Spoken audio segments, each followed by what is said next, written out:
I got two pictures. No. Welcome to the Evolver Post Review with the Invisible Man and Woman, Terrell and CJ, all for real love. Hear these thoughts, EOD, resting in her, and Coach FC, HW.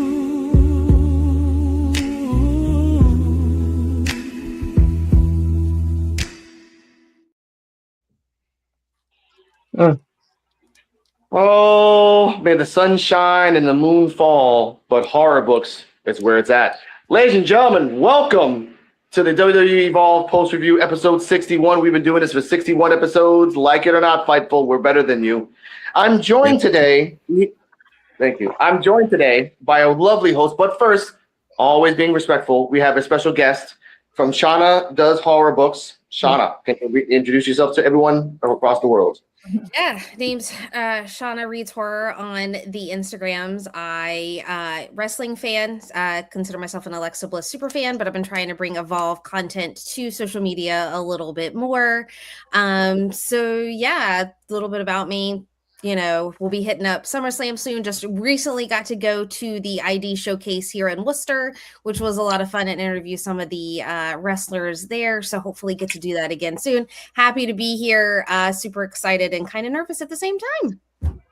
Oh, don't be. Like that in the first 5 episodes. Then he got really into it. Then we have to clip him every episode. Speaking of, Coach at P.U.W., how are you, sir? It's going horrible actually, because here these thoughts stole my girl, so it's not a very good day for me.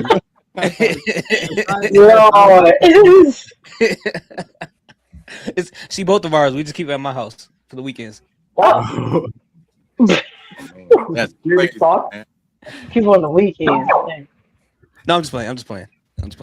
Shauna, I'm playing. Now, Okay, but these thoughts. How are you?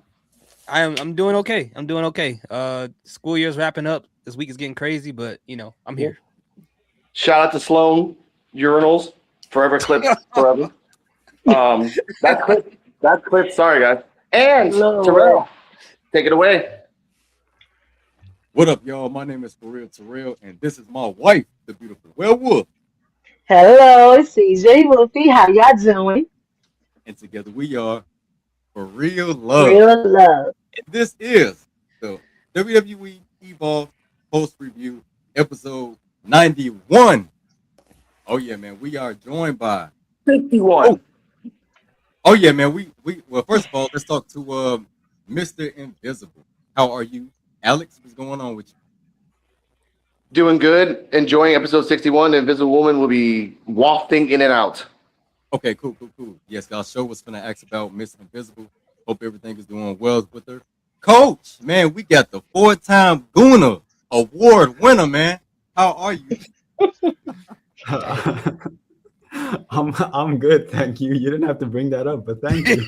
Yeah, man. See, a lot of people don't understand that you are the reason why we be getting those female locker room shots. You know what I'm saying? Because we gotta have the group on deck for all of that. And hear these thoughts. And the only way you hear his thoughts is if he speak to you about his thoughts. And I will say this while we're live, hear these thoughts. Anything that you have to set your mind to, do it. Okay? Do it. Whatever ideas you have that's keeping you up at night, sometimes you just gotta execute. And last, but certainly not least, the wise man EOD, he will be here. Okay, he is lurking around somewhere, but he will be here. And we also have a special guest, Shauna, and she also reads horror. So, with that being said, don't get on her bad side, because she might come up in your crib and blow your spot up.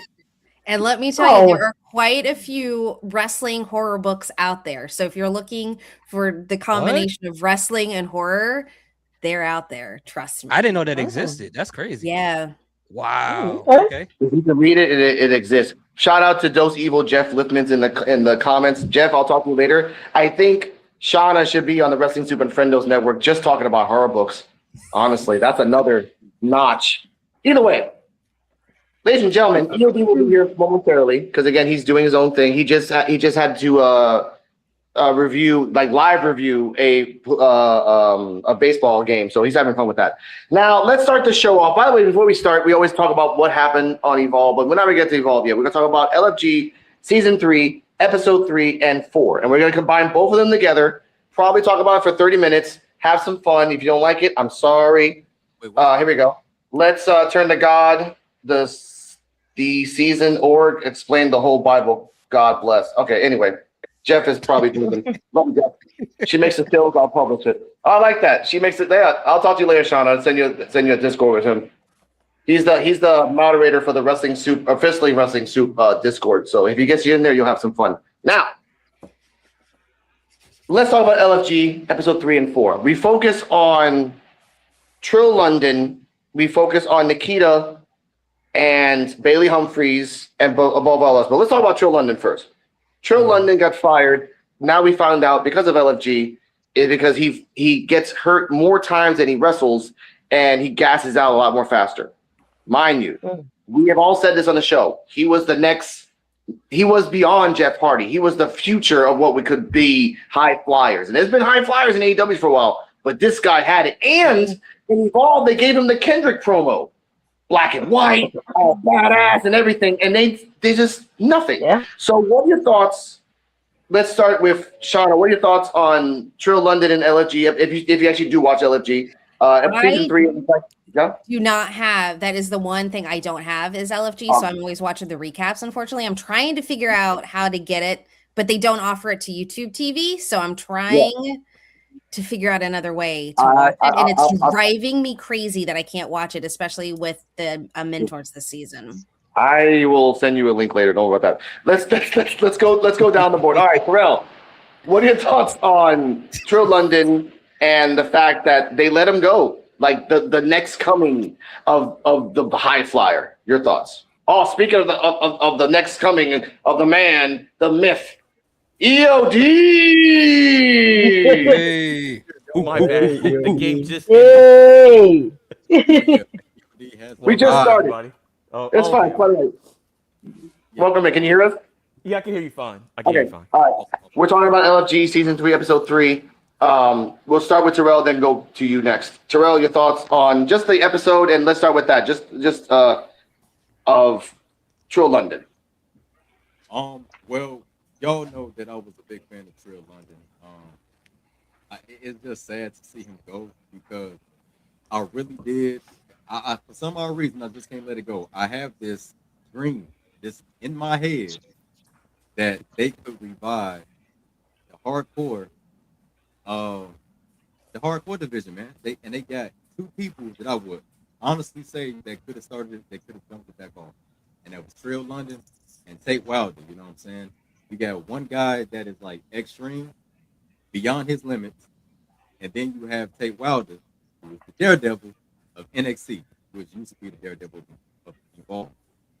I wanted to see them have this wonderful chemistry in the ring, and perhaps maybe even bring the hardcore division back, which in WWE, we know that's not going to happen in the new regime that we have right now. But it would have been so dope. And he just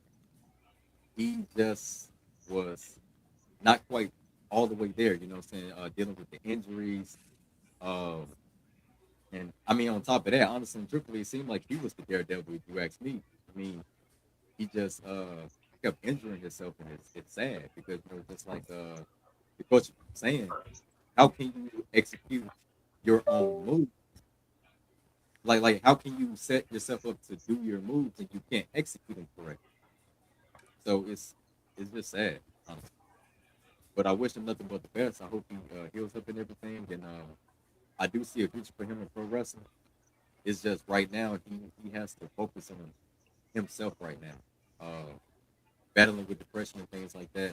I feel like he just need a break from a lot of things and just figure out in a healthy way, figure out what is best for him.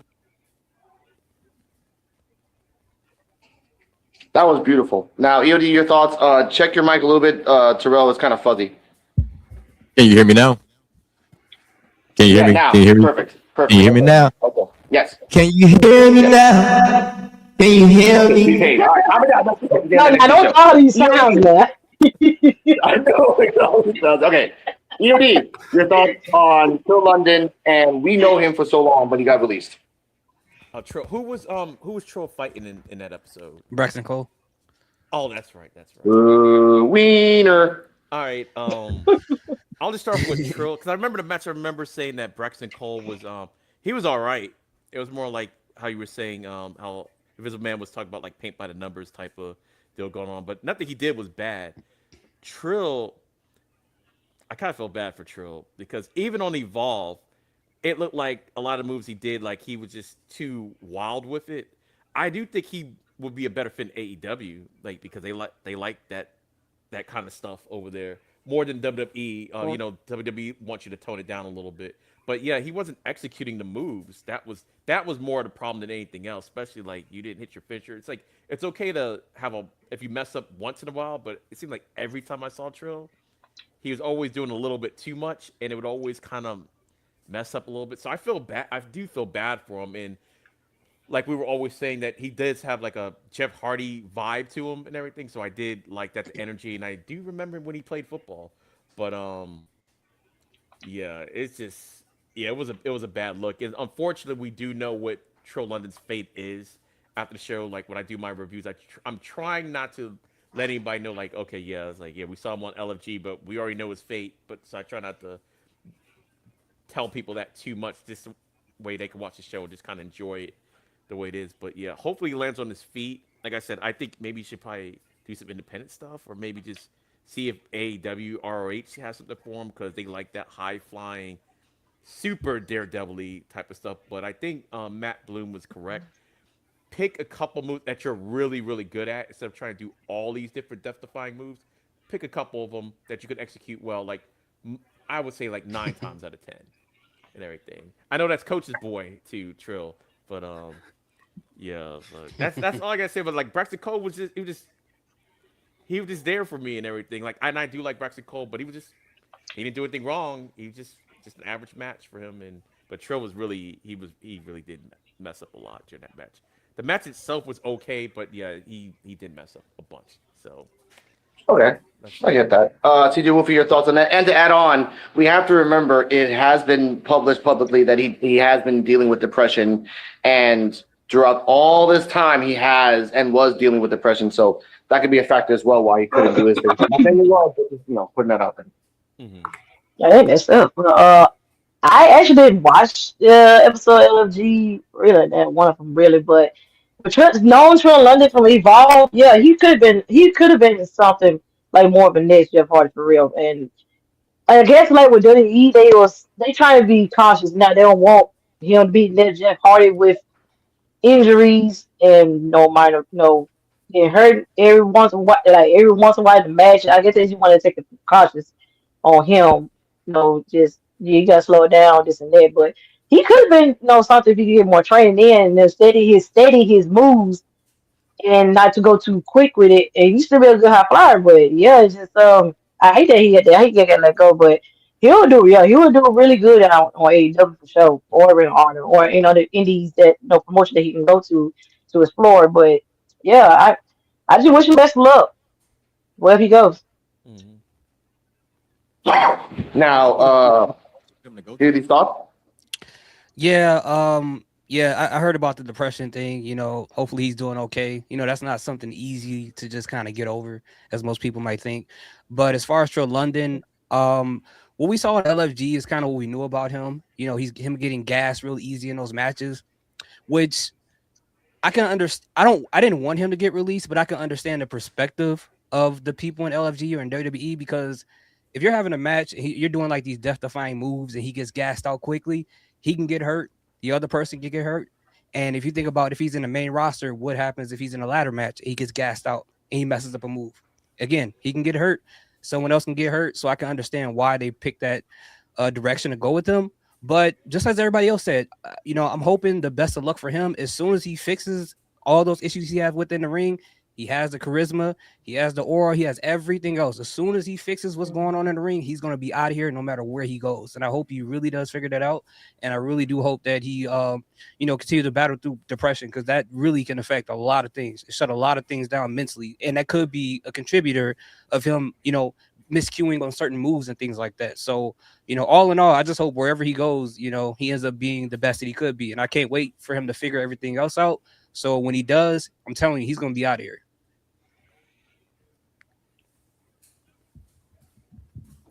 Coach, your thoughts? Yeah, so I haven't watched the last 2 episodes of LFG. I've been a bit behind, but it does suck for Trill London. Obviously, everybody knows Jeff Hardy is my favorite wrestler of all time. So naturally, I was drawn to Trill London, and it makes sense that he gets released. Terrell. It makes sense that he got released. It kind of just like sucks because I was really high on him. Like since the first time I saw him on LFG, I was like, this guy has something, and if he just puts it together, like he would be big. But unfortunately, it is what it is. I hope is like he gets to deal with his depression. He sees someone, he talks to people, and like it doesn't hinder him. And I do hope he stays in the wrestling career because a lot of athletes don't after they get released. So I do hope he continues to pursue it. Part of me kind of does hope he goes to TNA because, like, obviously the Jeff Hardy connection, but that's just like a fan in me. Either way, I really hope he doesn't give up on wrestling because to a lot of people, it's WWE or nothing. And I hope that's not his view on it. Understandable. And for him, I hope, AEW or Japan. You really want to get better, go to Japan. But if you want to shine, you go to TNA. But if you want to get your skill honed, you go to AEW. There's different paths, and I love that you can have that now in the world of wrestling, other than the other place. Sorry. Now, I will say the next topic on episode 3 was Nikita Lyons. Nikita Lyons had a match. That was episode 4, but Nikita Lyons had a match, and Booker T was telling her, you should tone down your sex appeal.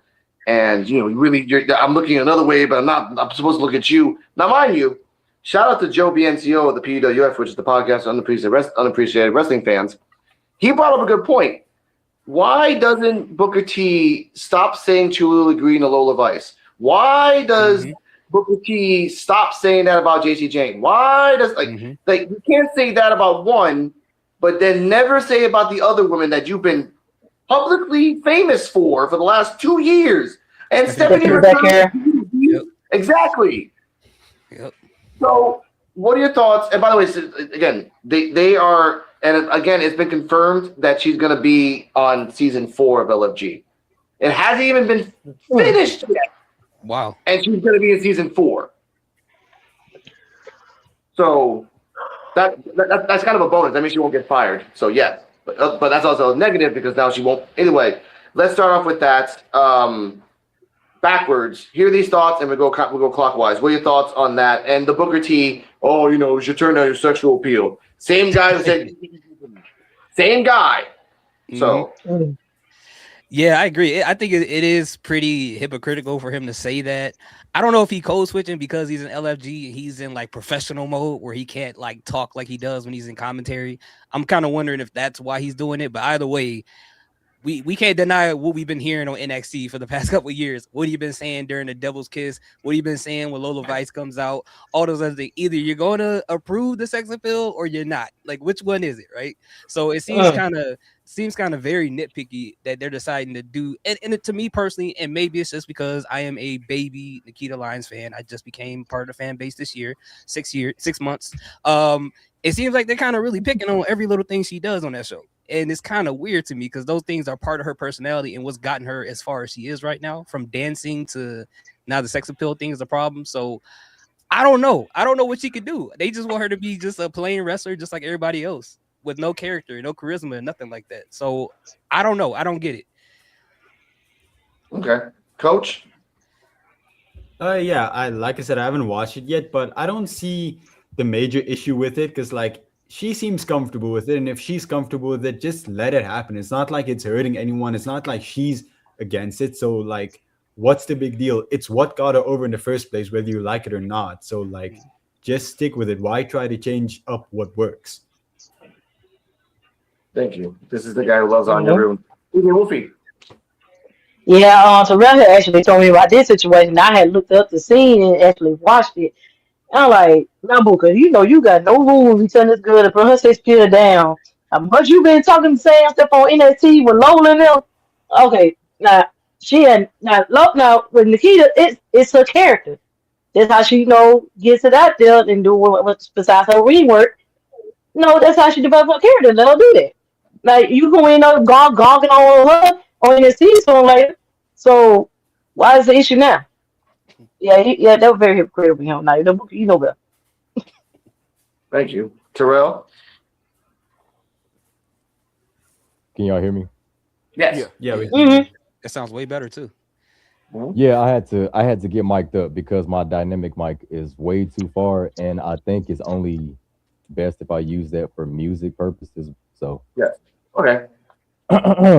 first of all, Booker T, you need one of these right here, okay? Oh Lord. First and secondly, you get on my nerves, Booker T, because there is no way you're gonna sit up here and target Nikita Lyons when you literally have other female talent in the WWE, even on the main roster, and I'm not gonna say no names, that be wearing cheeky clothing, revealing clothing. There's not one time I ever seen a Nikita Lyon match where she has had a wardrobe malfunction or anything. Now she just got this new character. She done came back from surgery. She is doing the best work that she could possibly have done. And I have always been a Nikita Lyons fan because you never know where a person can end up. Just because they look like they're in a bad position, you never know where they could end up. You never know what's going to get them to the next level. So you don't ever underestimate nobody. You don't ever say that this person is never going to make it to the main roster or anything like that, because you just never know what's going to spark the interest in a person to get them motivated to make life better for themselves. Booker T, you weird for that comment. And I still don't understand why you would say something like that. Like I said, when you literally have other women wearing revealing clothing in the ring, and it's part of her personality, it's a part of her gimmick. If she wants to play this character, let her do it. Now, can she be more aggressive in the ring or something like that? Yeah, and she is displaying that. But at the same time, if she got natural sex appeal, then she just got natural sex appeal. And if nobody can pull it off, they just can't pull it off. It's just that plain and simple. You know what I'm saying? That's like Mika, what's her name? Mika Lockwood, or whatever her name is, Bailey, in NXT. That's with the Vanity Project. Okay, if people are afraid to get in the ring with her, people just gonna be intimidated and be scared to get in the ring with her. But guess who stepped in with her to make sure that she was good to go? Nikita Lyons. You know what I'm saying? She wasn't afraid to see if she was ready to go. So with that being said, sex appeal has nothing to do with anything. And I'm not trying to be disrespectful to Booker, but it could be just something underlying there that he's just not saying. I'm not going to assume nothing. But what I will say is this. Booker T, why Jasper Troy ain't got no TV time, man? Why he ain't got no TV time? That's the question that you should be answering. That's your boy, ain't it? Why is Jasper Troy catching strays? Sitting up here worrying about some Nikita Lyons and your boy on Twitter. Booker T is worried about Nikita Lyons and what she got on, and your boy is on Twitter talking about he's excited to watch other people's matches. You a clown. And you eat eggs. What? Hey, don't Sorry Don't about shut that. up, don't We be have a mean. lot Jasper of Troy buttons has we haven't gotten Jasper yet. Troy has sex appeal too. He has sex appeal too. Have you not seen his underwear during his matches? bro. What? Jasper Troy can't even get in the title picture. And he is a winner of LFG. Oh, wait, I forgot. Man, bro, that was game show LFG, man. Yep. That was game show LFG. Okay, Get all on out right, of here. okay. The buttons are going crazy. All right, hold on. Now we okay. Chana, your thoughts on the comments of Booker T? If you saw the clip on YouTube, it was out everywhere. If you your thought.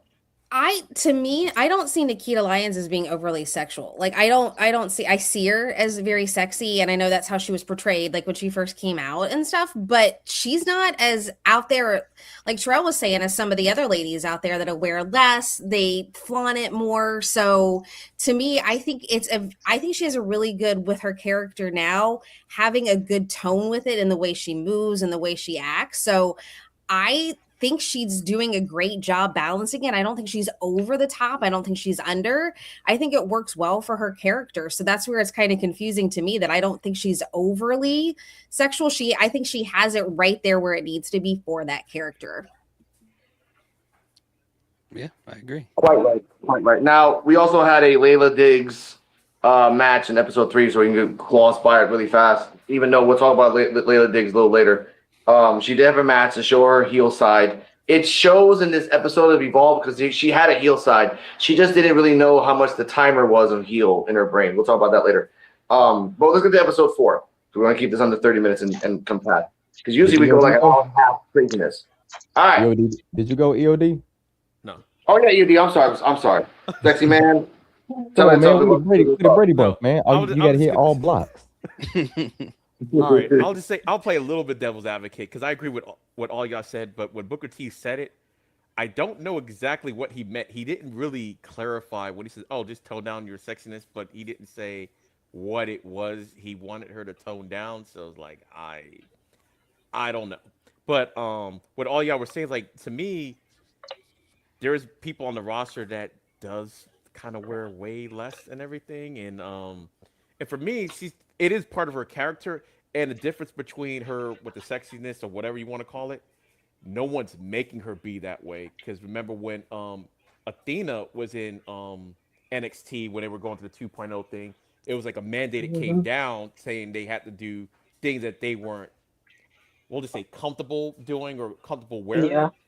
And to me, Nikita's never worn anything like too revealing or anything like that. She's just her, and to me, it's like, as y'all were saying, like the Stephanie Vaquer moves, the Lola Vice moves, and stuff like that. Like to me, she's like a little out there a little bit, but nothing like I would think like crazy. It's not like she's. Never mind, I'm not gonna say that because it's not like she's grinding on the ropes or something. No, like she's that. Whoa. no. It's not a whoa. It's called the '90s. That's exactly what it was. I mean, yeah. So I'm like, it's not like she's doing any of that stuff, and her character work is really good. She's still whimsical, but she's also now has like a deadly side to her. She could be serious. She actually reminds me of some of the best workers and everything. Like actually like a Booker T or a Kurt Angle, where you could do anything. You could be serious. You could be comical. You could be whatever the types of characters you have, because it's not all about ring work. But she's, to me, like Booker T said, probably the most I say besides Winnie Chu, probably has the most talent in the locker room. But she's definitely got probably the most talent on LFG since Wendy Chu's not on there. So yeah, I just didn't really get. It's like I get it a little bit, but he didn't elaborate, so I don't know like what exactly he meant. And I actually like Booker T, so I know a lot of people don't, but I like Booker T. And yeah, I just think Nikita's just doing a great job and everything. Everything is coming together for her. It's like when they talk about the quarterbacks, the game slows down. It seems like the game is slowed down for Nikita Lyons. She can do it all. That's why she's multimedia. So yeah, I don't know what she needs to tone down. She did take the Bubba Ray advice about the shaking the ass thing or whatever, but like that was probably more like as a habit. But if you notice on Evolve, she doesn't do it as much and stuff. And I get what he was saying. He wasn't saying like don't do it. He was just basically saying, okay, at this particular time, just don't do it for like whatever reason. So it's like, all right, just because you want everybody to focus on that person at that particular time, that's all. So it's like I don't know if it was more of a play on that. But like I said, Booker didn't really elaborate, so I don't know, like what he kind of meant. But yeah, there's a lot of people that does a lot more, I guess we'll say. So that's Okay. my thoughts on that. All right, that's why I love you, Yodi. Let's go to episode 4. We had Nikita versus Bailey Humphries. We don't really even need to talk about that. Nikita had a great match. Bailey Humphries is in the best position in her life, being the Bryce Donovan, Zeta Steele of Vanity Project, the perfect combination. freaking love her. V's up. Throw That's them right. V's up. She was like Bryce who? Zeta who? I miss you, Zeta. Have fun in ROH. Now we get to Chris Island versus Tate Wilder. Oh my god. Okay. Okay. Yeah, I can. Wait, This one. I wanna Yeah. I wanna ask real quick. course. Was Chris Island part of the people that got released, or is he still Yep. employed? Because I don't. Yep. He was. Yeah, he did a whole Okay. video too. He is. Oh, okay, I didn't catch that one. Well, it's well now. He is retired, I guess. Hey, as of right now. hey, Yeah. what is this? D crew or whatever your name is. This is not the roast of Kevin Hart, so don't play like that in the comments, man. Yeah, he's on timeout. He's gone. Anyway, now let's talk about this match. You know what? Terrell is a linguistic at heart. Talk about the match, Mr. Terrell, about Chris Island and Tay Wilder. You don't have to describe it. Just your feelings. Somebody on LFG? No, you talking about Evolve. No, I'm talking about LFG. Tay Not Wilder LFG. versus Tyler. I'm so confused. That Episode comment. 4. Well, they started with reenacting. I do this. He just kept screaming and screaming like freaking Pulp Fiction. I'm sorry. That comment threw me off, man. My bad. It took me somewhere else. Okay, so I don't know what dude was doing, man. He was like, I do this for a living, dog. Like he was he act like he was in the street somewhere when he was talking to Tate Wilder in the ring. I was just like, bro, what is bro, we get it. We get it. You got aggression. You got I don't know, evolve aggression, I guess. I don't know, but he does the character switches and stuff like that. Yeah. I can honestly say he do be switching up his wardrobes a lot, and he do switch up his character work with every single wardrobe, which means he got a little bit of Mick Foley in him.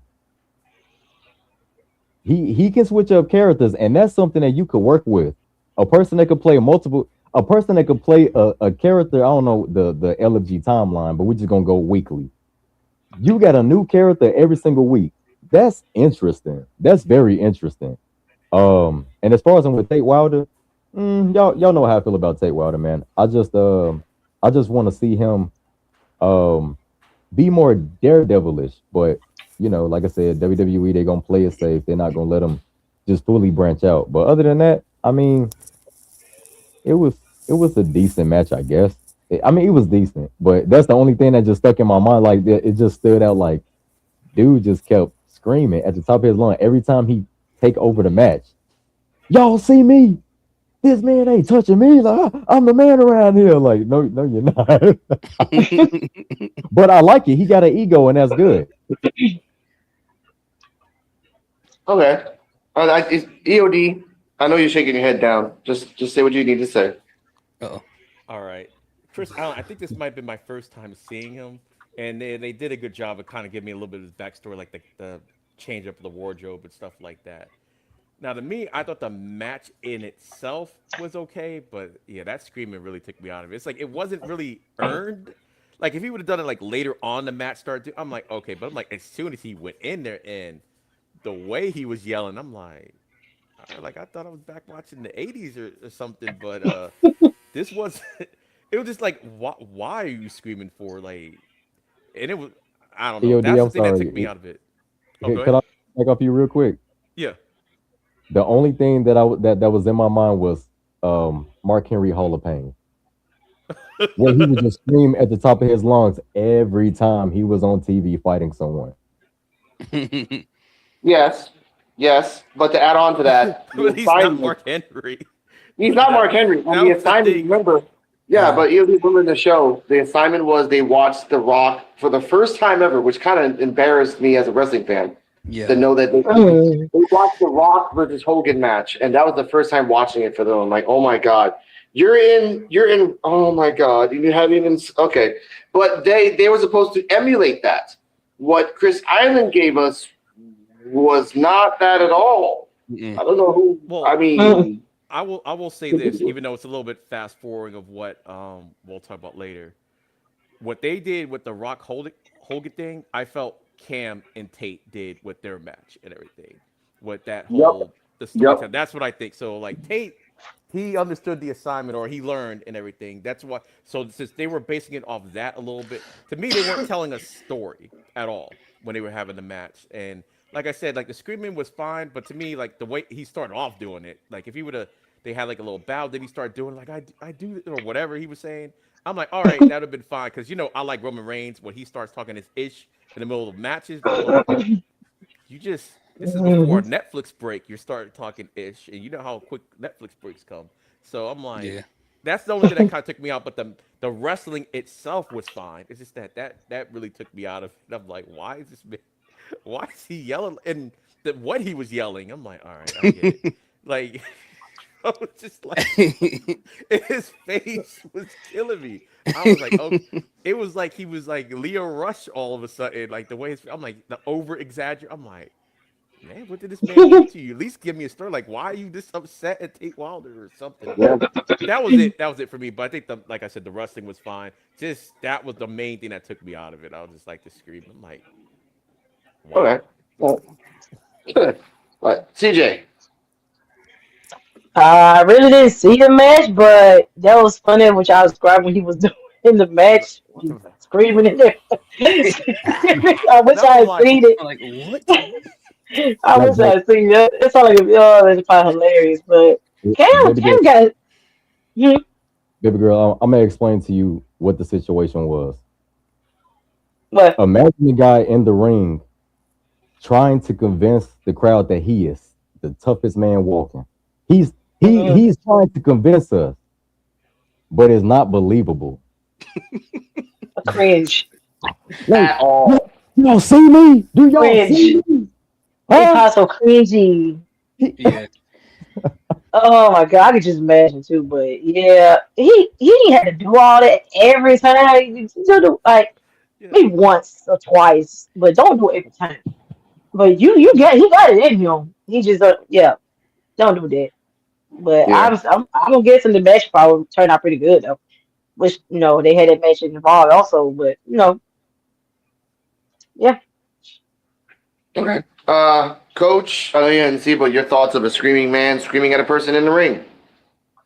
I don't know what happened because I haven't watched it yet. But I can just imagine from what I know from Chris Island, no offense to him, but he's never come off as a very good actor. He's never really felt like he's convincing. So imagining him trying to act tough, dominating, it's kind of like I can imagine what happened, and I can see why everybody finds it ridiculous. All right, you have these thoughts? Yeah, I agree. It was it was like someone told him to be Kylie Armstrong and crank it up to 50,000. Like he was just in there just I'm him. I did it. I suplexed him. You saw that? Like it's like relax, man. Get these thoughts. Yeah. Will Smith on that freestyle. I bit more than I could chew, and then I chewed it. Yeah, that's what it felt like. It felt like he did that. And the thing is, I'm kind of, I'm not a professional when it comes to wrestling and stuff like that, as far as working in the business. I'm trying to understand why they showed him that match in order to have them make a match based off of that, because the character he was trying to be in the ring with all that overhyping and stuff like that. When we talk about a Kylie Armstrong, when we talk about a match between The Rock and Hollywood Hulk Hogan, whatever they did in the ring was earned. All that yelling he did in the ring was not earned yet. No one really is familiar. They knew who Chris Island is, but the character he was trying to portray, nothing happened prior to earn what he was doing in that ring. At least earn it first and then get in the ring and start doing the yelling. Then it'll be a lot more, understandable or a lot more believable. But the fact that you didn't earn it, on top of the fact that it's not believable, it just makes it look really, really goofy. And I get that he was really trying hard to prove something, but I feel like it just went way over the mark. If he did it like, a few times here and there, as opposed to like sticking out his tongue during a submission and yelling every single second, it would have been a little bit more believable and a lot more tolerable. But the way he did it was just a little bit over the top to me. And that's probably why, I'm not going to say that, but yeah. I guess I assume. I get that. Now, I feel bad for Chris Island because after he got released, he really got into like a really emotional state on his Instagram and Twitter. Really putting it out there. He's a lot more better now. So I'm actually happy about that. He's a little bit different. and he's being different. So good for him. Now let's talk about the last match that it makes sense in time-wise. Zena Sterling versus Chantal Monroe. Yes. Chantal Monroe, we know, is the next up for the next Evolve Women's Championship. We know that. It's going to be Nikita, and then after Nikita, Chantal. We all agree on this. And Shauna, yes, we've been talking about the story of Chantal Monroe and Wendy and Nikita for about 6 months. Once Nikita got there, we kind of felt like, oh, Nikita's there for rental. Then we saw her improvement. But at the same time, we low-key saw Chantal Monroe kicking ass and having a feud with Wendy Chu, which ended for now. So I do like that. I want to put that in context. Zena Sterling has no killer spirit at the moment in LFG, and they said that in the match that like there was a good match. Nothing was wrong with it. Chantal, I will critique that the pop-up code breaker that she does wasn't as clean as the other ones because the other ones are very like out of nowhere. So this one's a little different. Zena Sterling is not what we saw in Evolve Now, which we call the same woman from Kill Bill with the music that I can't put anymore because they got me on copyright. But I will give, and I feel bad for Chantal because she was supposed to be an eliminator before Wendy won. She was supposed to be, and then her ankle got hurt. She has about another month left before she comes back. So when she comes back, they got to insert her ass into the freaking the best thing in Evolve. But let's do a little quick recap. What are your thoughts on the Zena Sterling Chantal Monroe match? The critique that they gave Zena Sterling that you got to have a killer edge. You've been here for long. You've been the same person the whole time. We saw what they were trying to do in Evolve, and they just kind of like left it in the air for now. We say it like that because Evolve has never let us down on the storyline. It's been a year plus, not once. Even the mysterious attacker was all over the place, but at the end they picked it up. So here are these thoughts. What are your thoughts on the match and Zena Sterling and Chantal? I thought the match was great, and as usual, Chantal, reflection of perfection, she always does an amazing job. I mean, just watching the match itself just made me more excited about her return because she just has it, man. She just has it. She has the charisma. As a heel, she's amazing. In the ring, she's really, really good. So I can't wait till she actually comes back. But again, as far as the match goes, I thought it was really, really good. I know Zena felt the way about how she performed in the match. I don't think she did bad at all, in my personal opinion. Same. Now, Coach? Oh, I remember. I didn't watch it, so I can't tell you. Okay. That means you still love Zena Sterling. That's cool. EOD. Yeah, like here these thoughts said, I thought the match was really good. I do like the fact that the whole slap bit, like Chantel came up with that, and Bubba Ray just put like a little bit more sauce on it, and the crowd really ate it up. She said, "You Barbie bit," and just slapped the taste out of her mouth. And I thought Zena Sterling did a good job of like hulking up and stuff, but I get where they were probably saying, okay, might not look as aggressive. I don't think it was her face or her mannerisms and stuff. I think it was her whole outfit that made it look like it might not have been as aggressive as it should have been with the dress. So I don't know, because like her face looked like, yeah, she hulked up and everything, and she got really aggressive. Now, to be fair, this is my first season of LFG that I'm watching, so I don't know what it was like before. So, but to me, I thought she did a really good job, and I think she was like a little hard on herself and everything. But I see the vision because we saw what happened on Evolve. Like this isn't like that anymore. And she had that Kill Bill thing on Timothy Thatcher when he said, "Nah, you're like on a losing streak," and she looked like she wanted to take Carmen Petrovic's katana and do something with it. But yeah, I thought the match was good. Chantel, like you said, we all thought that she was probably going to be next up, or Wendy's like greatest feud. And unfortunately, she got hurt, and it made sense. You can kind of tell they kind of scrambled a little bit because she was in the VIP section in one match, and they tried their best to kind of edit her out so you wouldn't have to kind of explain, like, okay, what happened and everything. So, but yeah, the match I thought was good, and it belonged as the main event of the episode. And yeah, I thought both ladies did a good job. And Zena, don't worry, Zena, you're gonna get yours sooner or later. So. Mm-hmm. Yeah, and also as an add-on before we get to Terrell, actually before we get to CJ, Zena Sterling, plus the Russian content creator that's in the PC called Unknown, plus one more person, I think could be a good trio.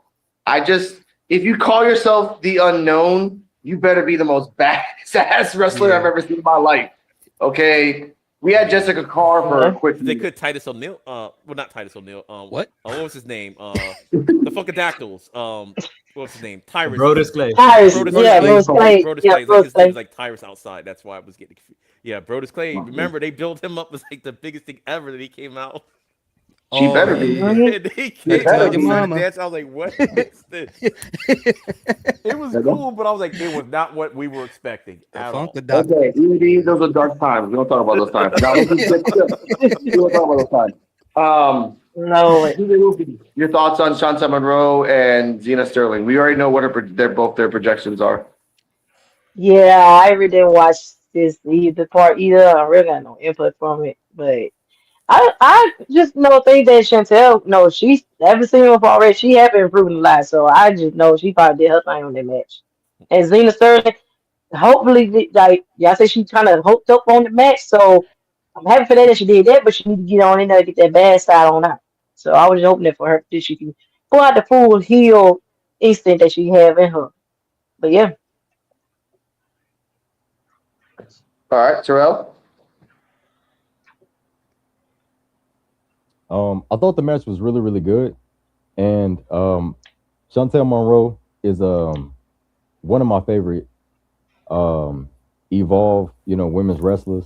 I can't wait to see her come back because I feel like working under the brains of Bubba Ray, even being in the same room as Kevin Owens, I feel like when she come back, she's gonna be a force to be reckoned with because we know that she could have a sadistic side, but we haven't full blown seen it. So when she come back, I hope they do put her in a title picture to go after Wendy Chu if she still has the belt, because she will be the best villain for Wendy Chu. Because it's gonna be like one of those things of like, I'm back and I'm coming to take what's mine.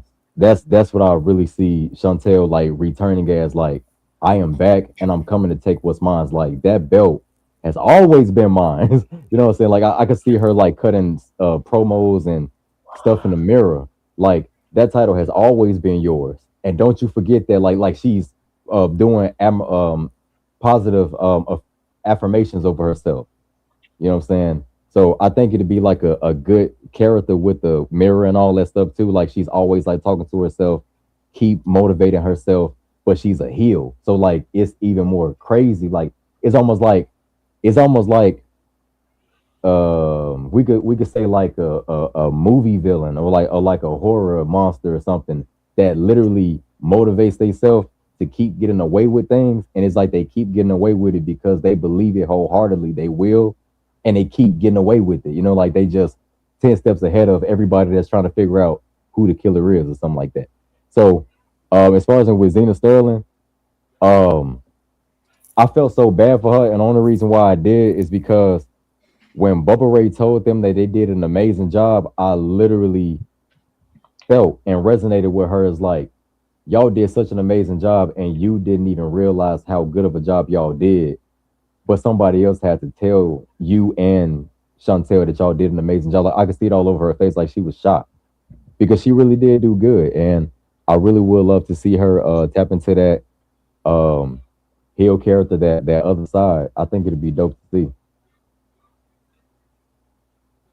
see. Same. Now, Shauna, do you have any thoughts on this before we start the show? No, not really, because like I said, I can't. I'm hopefully you can watch LFG, like after, because I can't watch it live. So hopefully, I can get there soon and get caught up on what's going on. Okay, that's fine. Now, ladies and gentlemen, welcome to the WWE Evolve episode 51 post review show. Let's go. We got a little speed run this a little bit. We start the show off with the recap of Tate Wilder and Cam Hendricks and Harley Riggins. Minus Luca Crusifino, they Thanos him out of the story, where they jumped him. They jumped in the parking lot. He was the sheriff of Evolve for a second, and it was a horrible job as a ref. And they're both set up for the main event. So we're gonna just gloss over that.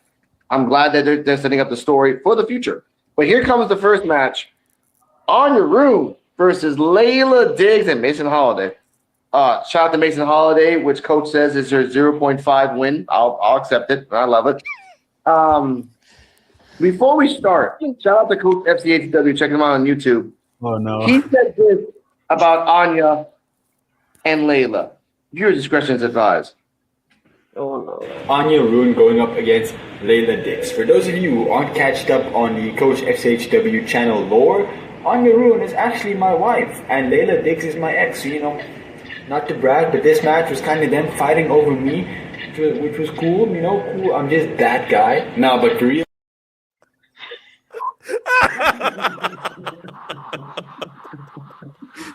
From his own words, ladies and gentlemen. From his own words. This match. What? I'm just putting it out there. This match is 4 minutes 35 seconds. Great back and forth from Anya Rune. Anya Rune did a self clothesline where they used your own arm for a clothesline. She took off her battle armor of her elbow and did a nice little European uppercut into a plie kick in the corner. Layla Diggs was the heel in this match. Mason Holiday was the baby face in the outside. It was very confusing.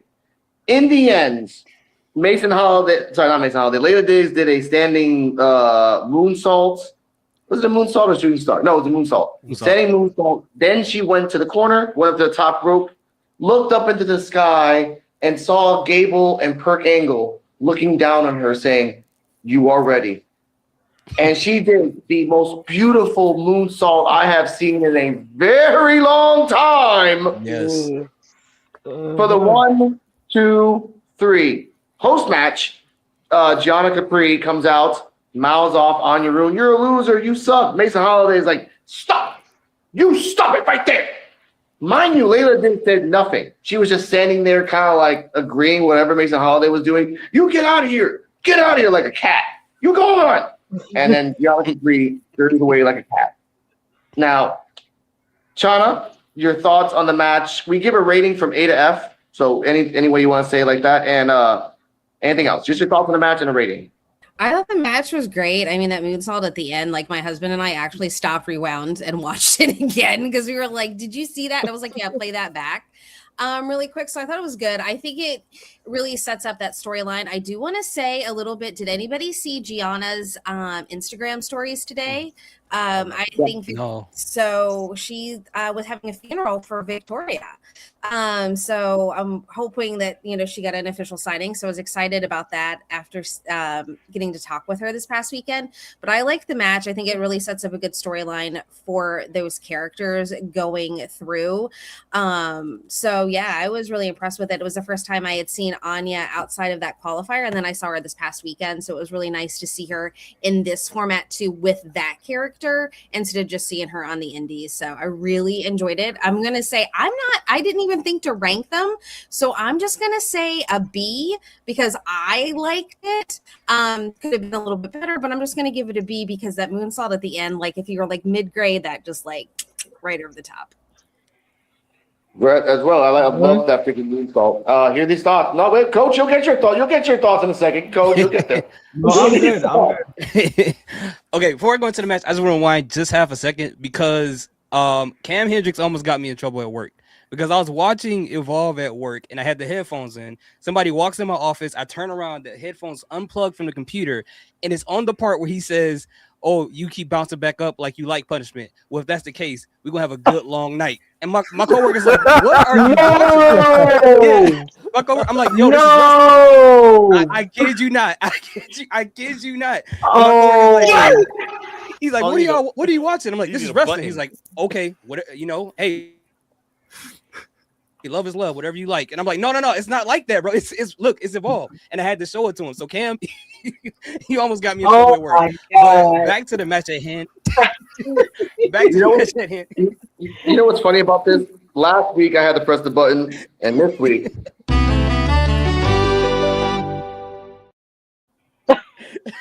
I'm like Cam, bro, I like you. Why'd you do this to me, man? Now you got me looking crazy. But as far as the match goes, I agree with Shauna with everything she said. I mean, that moonsault, it felt like she was in the air for like 15 minutes during that moonsault. You know, like the Matrix when they pause and they rotate the camera. It felt like that was going on when she was in the air. But it really felt like a really good Layla Diggs showcase. I felt like Anya Rue understood that she had to showcase Layla Diggs, you know, because I've seen Anya Rue in other matches, and I'm not saying that she did bad in this match. I think she knew what her role was in this match to make Layla Diggs look good, and Layla Diggs looked fantastic in this match. And with Gianna Capri coming out and them continuing that storyline, I love the fact that they're doing that as well. So yeah, like just like she said, I'll give it a B. And I think that moonsault really took it over the edge. And I seen really quick, I know we're just skirting through this, a lot of people reposting that moonsault. Even people who don't even watch Evolve was reposting the moonsault. So I was like, if that's what's gonna put her on the map, I'm not mad at this at all. You know, Layla Diggs deserves all of this.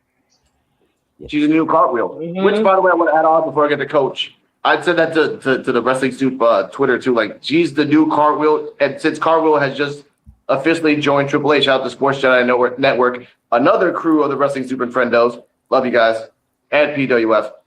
For me, before I get to coach, for me, every time I see the moonsault, and and again, I don't own this song. This is what I hear when every time I see that clip of the moonsault.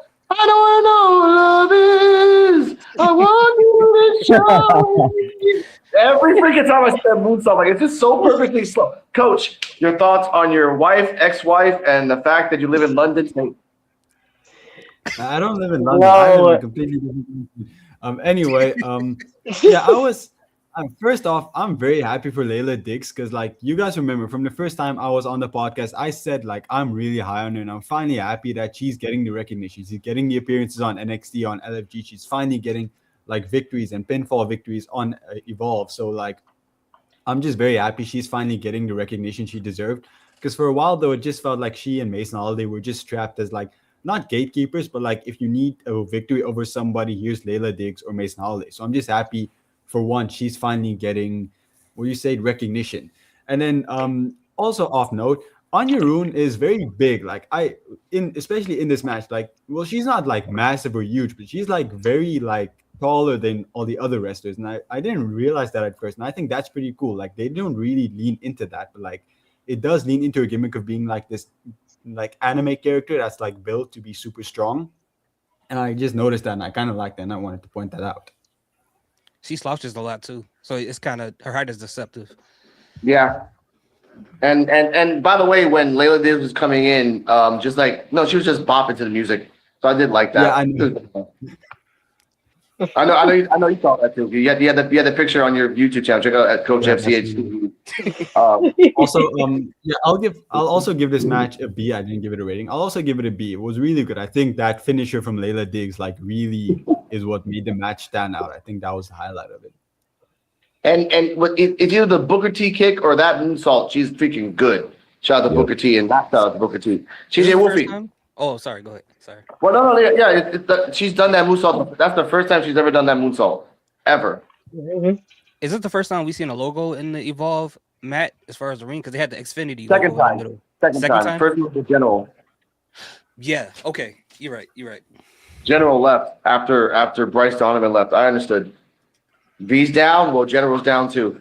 So I get that. TJ Wolfie, your thoughts on the match and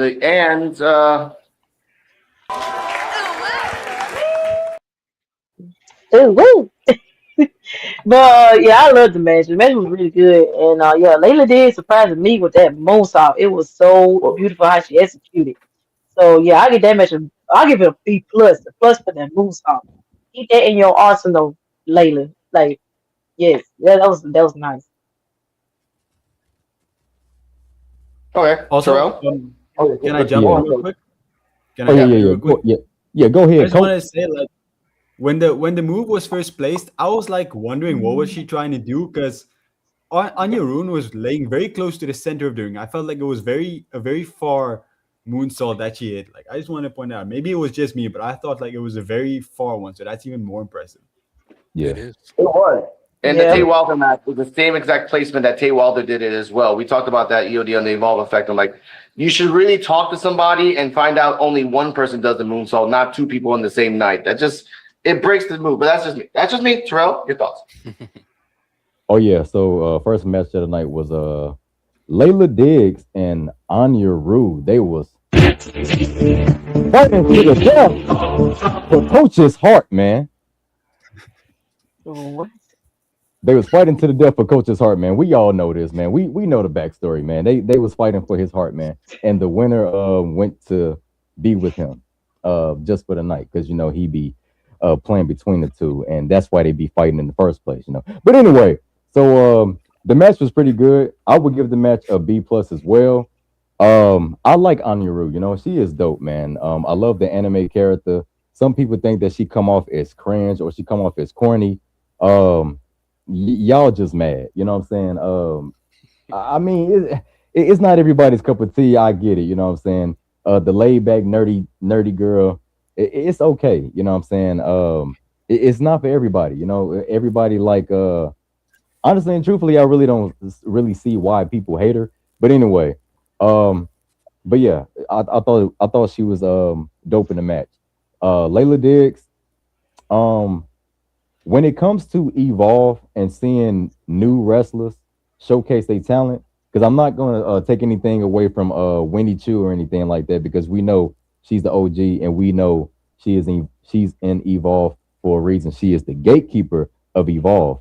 Nikita Lyons is one wrestler, like we said, that has improved a lot. You know what I'm saying? Even though she's been in NXT WWE for a good couple of years, but when it comes to new talent, the most evolved talent that we have seen out of the women's division in Evolve, but besides Chantel Monroe, even though she had to leave out, Layla Diggs, I will always say was the number one, person that literally evolved, because I say Kelly Armstrong, she came in with the fire, with the aggression and different things like that. It's just with the promos, she had to get better at that.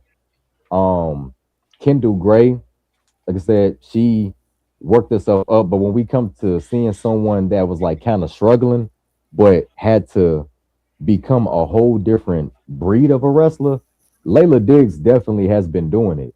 I would like to say the scissors kick, when she do Booker T scissor kick, it is pretty dope. I do like it, but this moonsault, y'all. First of all, the distance of the moonsault was crazy. The way she worked the body off the top rope to connect from the top rope to the connection of the moonsault was priceless, man. For real. With that being said, you officially got the prettiest moonsault, girl. Oh yeah, Layla Diggs. That's all I gotta say. Oh my God. This is the world I live in Evolve now with soundboards. I do love this. I do love Because this. Let's we get know this because we know a lot of those females be Oh my finna God. break their neck or something when they do them moves off. Yeah, but to do it, so the added caveat is that she Jump. landed Jump. perfectly. Jump off the top Perfectly. rope. Don't I dive know. off the top ropes. Jump off the top ropes, man. Yeah. Tay Wilder did it too today, but again, it's not the same. I was telling Cardala, like when Gable did it back like a few years ago, perfect timing. When Kurt Angle did it, just for funsies, perfect timing. This and you can, ladies and gentlemen, if you want to bet and get guaranteed money, Layla Diggs is not going to lose the match against Jada Parker next week. After this got viral in one day, yeah, she ain't losing. Sorry, Jada. Sorry. The internet wins. But Internet wins. internet wins. It's Next sad. up, It's sad. Thatcher, minus his Chunkies can, is in the back promoting himself and reminding people that all these wrestlers are going to be out in different places and ID showcases, and that you can see them or you can book them for matches and everything like that. I do love that. Speaking of which, from Mount Olympus, If you're not tan and jacked and ready to attack, or if you are weak and pale and ready to fail, then this is not the place for you, cause it's time for the Stardom with its go.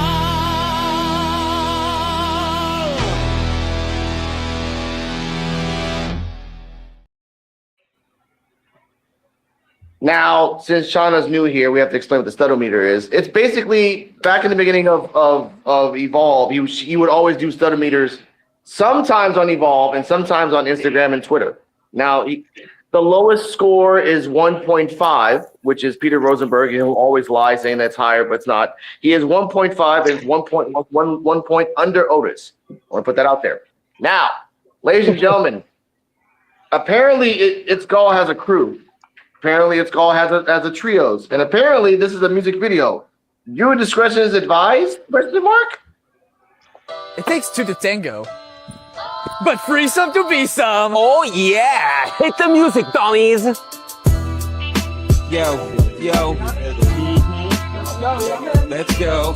Look at slime season, man. You're the thick edition. We'll jack her together, stays in mint condition. You boys claim the fame, but you never went viral. We didn't expect it of you 40 milers. Yeah, out of shape, out of breath, out of your mind. While we the stars leaving you dummies behind. We got your bill. When you're ready to fail, we got the power of friendship, and we're gonna send you out by a box. I'm like, man. Cause nobody's better than Jacker together. Nobody's better than Jacker together. May 30th, it's over. Out of pretty ferocious space dummies. Oh yeah. Let's go.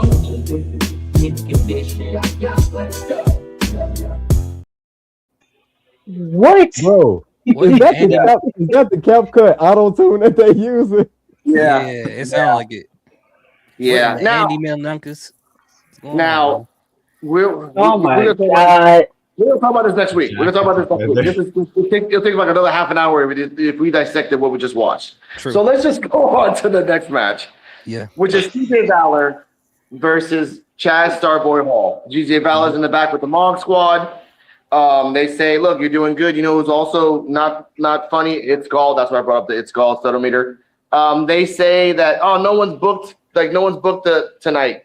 Max Abrams and Jakari Ball say, well, Aaron Work is booked tonight, and they both look at each other like kind of sinisterly, but that's all they say. I want to add that for later. CJ Valor says, look, I got Starboy. I got him. Don't worry about him. Like, you just you go to your tanning beds and have fun. Mob Squad say, all right, cool, man, you have fun. I did like CJ Valor's side armor. It was really freaking cool. That was really freaking cool. I'm telling you, if it was a little bit more longer, it would like look more regal. So I'll put that out there. Match starts. CJ Valor versus Starboy. This was experience versus power. Starboy kept jumping around CJ Valor. CJ Valor, when he finally caught him, would just throw him like a rag doll. At a certain point, he did the cosmic spiral, which I talked about with this EOD, which is the standing corkscrew moonsault to him. That's called the cosmic spiral. They don't want to call it that in Evolve. He did the Sasuke special to CJ Valor, and his whole body landed on the right shoulder of Valor. And I felt bad for him because like you gotta carry a 185 baby looking man, and hopefully he doesn't die. And you caught him. So I was like, I'm glad CJ Valor was safe. I'm really glad he was safe. In the end, Starboy did a dynamite kick, went up to the top, genie style shooting star press for the 1, 2, 3. This match lasted 8 minutes 56 seconds. I will give a shout out to CJ Valor because one, his gear was awesome, and I love that every week we see him, he doesn't wear the same gear twice. I saw a movie with Invisible Woman called Quiz Lady, and the Will Ferrell character had bow ties, and every bow tie was different every single day. If you give me gear every week that's different, CJ Valor, you're going to be freaking top notch. Because then everyone's like, oh, this is the guy who never has the same gear twice. That's pretty cool. But Starboy, again, we talk about Starboy when his first promo in Evolve sounded like he came from Vietnam. I was in 12 years. I was in Japan. I was in GCW. I'm like, okay, yeah, we get it. We get it. You were in war. You survived. Damn. So, Shauna, your thoughts on the match and thoughts? First also, shout out to CJ for winning the PCW championship. So give him shouts for picking that up. So I enjoyed it. I like Starboy too. I love CJ's great. I love the whole Mog Squad. I actually, this Gen Xer had to pull out the Urban Dictionary to figure out what they were meaning because I was convinced it was Final Fantasy related. So I was like, I get the reference. I get it. and I was like, what? Yeah. On the way back from the ID showcase, because they were all there and they just kept saying they were mogging everybody. I was like, I need an Urban Dictionary for this one. I thought it was great. I really thought with the momentum that they have with the Mog Squad that CJ was going to pick up the win because of that. And with Starboy having the ID, I was like, we got to give, that friction there. I enjoyed it. I like to make the joke that when not CJ, but when Starboy pulls down the straps, I was like, there's the end of the match. It's coming. But I liked it. CJ, I think the whole Mog Squad thing is going to be great. And I think he does really well that he can do on his own without the Mog Squad and be a part of the Mog Squad too, which is always a great thing when you're not just defined by the group, but you can stand out on your own. I enjoyed it, and Starboy getting the win. I was, like I said, I was really shocked. I thought since the momentum, they were going to give it to CJ on that. Oh yeah. Fun fact, by the way.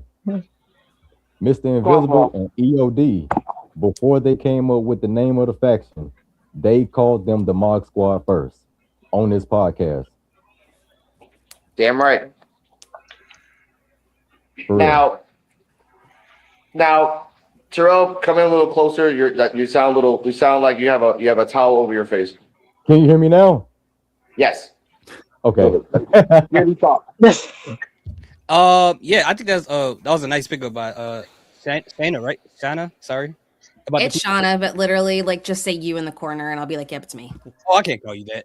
We don't do that here. That sounds crazy. If I say a woman, you in the corner, that sounds really crazy.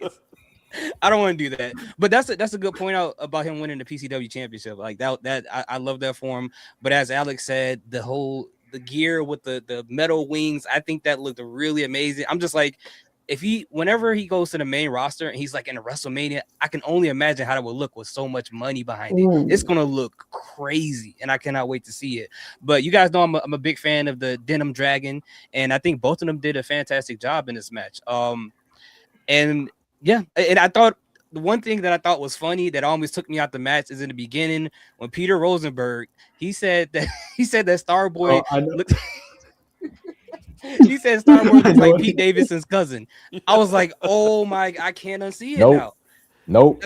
That's all I saw. It showed me Terrell talking about that the same day. If I ever meet Blake Howard, I will punch him in his mouth for saying that. That dude is not another doggone Pete Davidson, man. It's true though. It's there. It is there. I was like, Peter's in there doing backflips. That's crazy. But like, no, but just like Shauna said, the match was fantastic. I liked it. And as Alex said, power versus experience, and they did a fantastic job. I want to see more of CJ Valor, and he proves honestly just by the look that he could be a single competitor. And they're building him up while he's in a Mog Squad. So I would love to see how he is in the future by himself.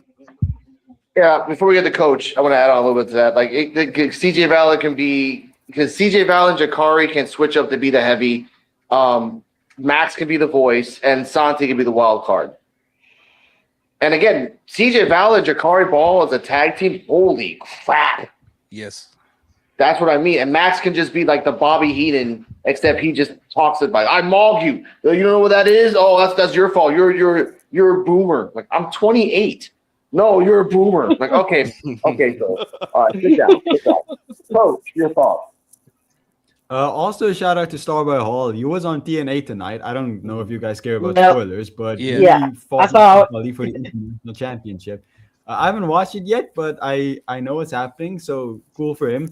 And then I'm happy he won. It's all CJ Valor's own fault because he lost, because he didn't have Max Abrams there. And when you don't have that main man energy near you, you're gonna lose. Because the only reason that faction even exists is because Max Abrams, he's the GOAT. He has main man energy. So CJ Valor brought this on himself. I'm not even sad for him. He pushed him away. It's his own fault. You can't do that to the GOAT. So I'm happy he lost, actually.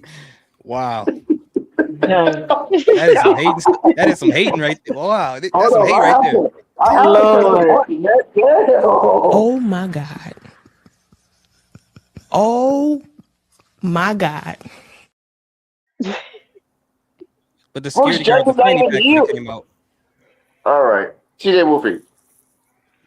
Yeah, I enjoyed the match also, and yeah, Starboy still like fantastic in the ring. So he just showing me he doing some things in the and I also love the gear too. I love that look that on the side on his shoulders, right? That was pretty neat what he had on. But I can imagine I can imagine a B. They did a pretty good showcase on this match. Terrell. The match was definitely a B. I do enjoy watching Starboy in the ring. He is one of my favorites right now in the Evolve locker room. Um, Blake Howard, I'm actually pissed with him because why would he compare this man to Pete Davidson? Now I have to live with the fact that people are going to keep saying that this man look like Pete Davidson, and I don't see the comparison. I don't see it, and I love the human anatomy. I love doppelgangers. I am fascinated with seeing people that look alike, facial structures, evolution of man, seeing you one way and you could become a totally different person. But I do not see Starboy looking like no freaking Pete Davidson. I don't see it. So Blake It's Howard, I there don't know if though. you, Blake Howard, I don't know what you've been smoking on. I don't know if you was drunk at the announce table.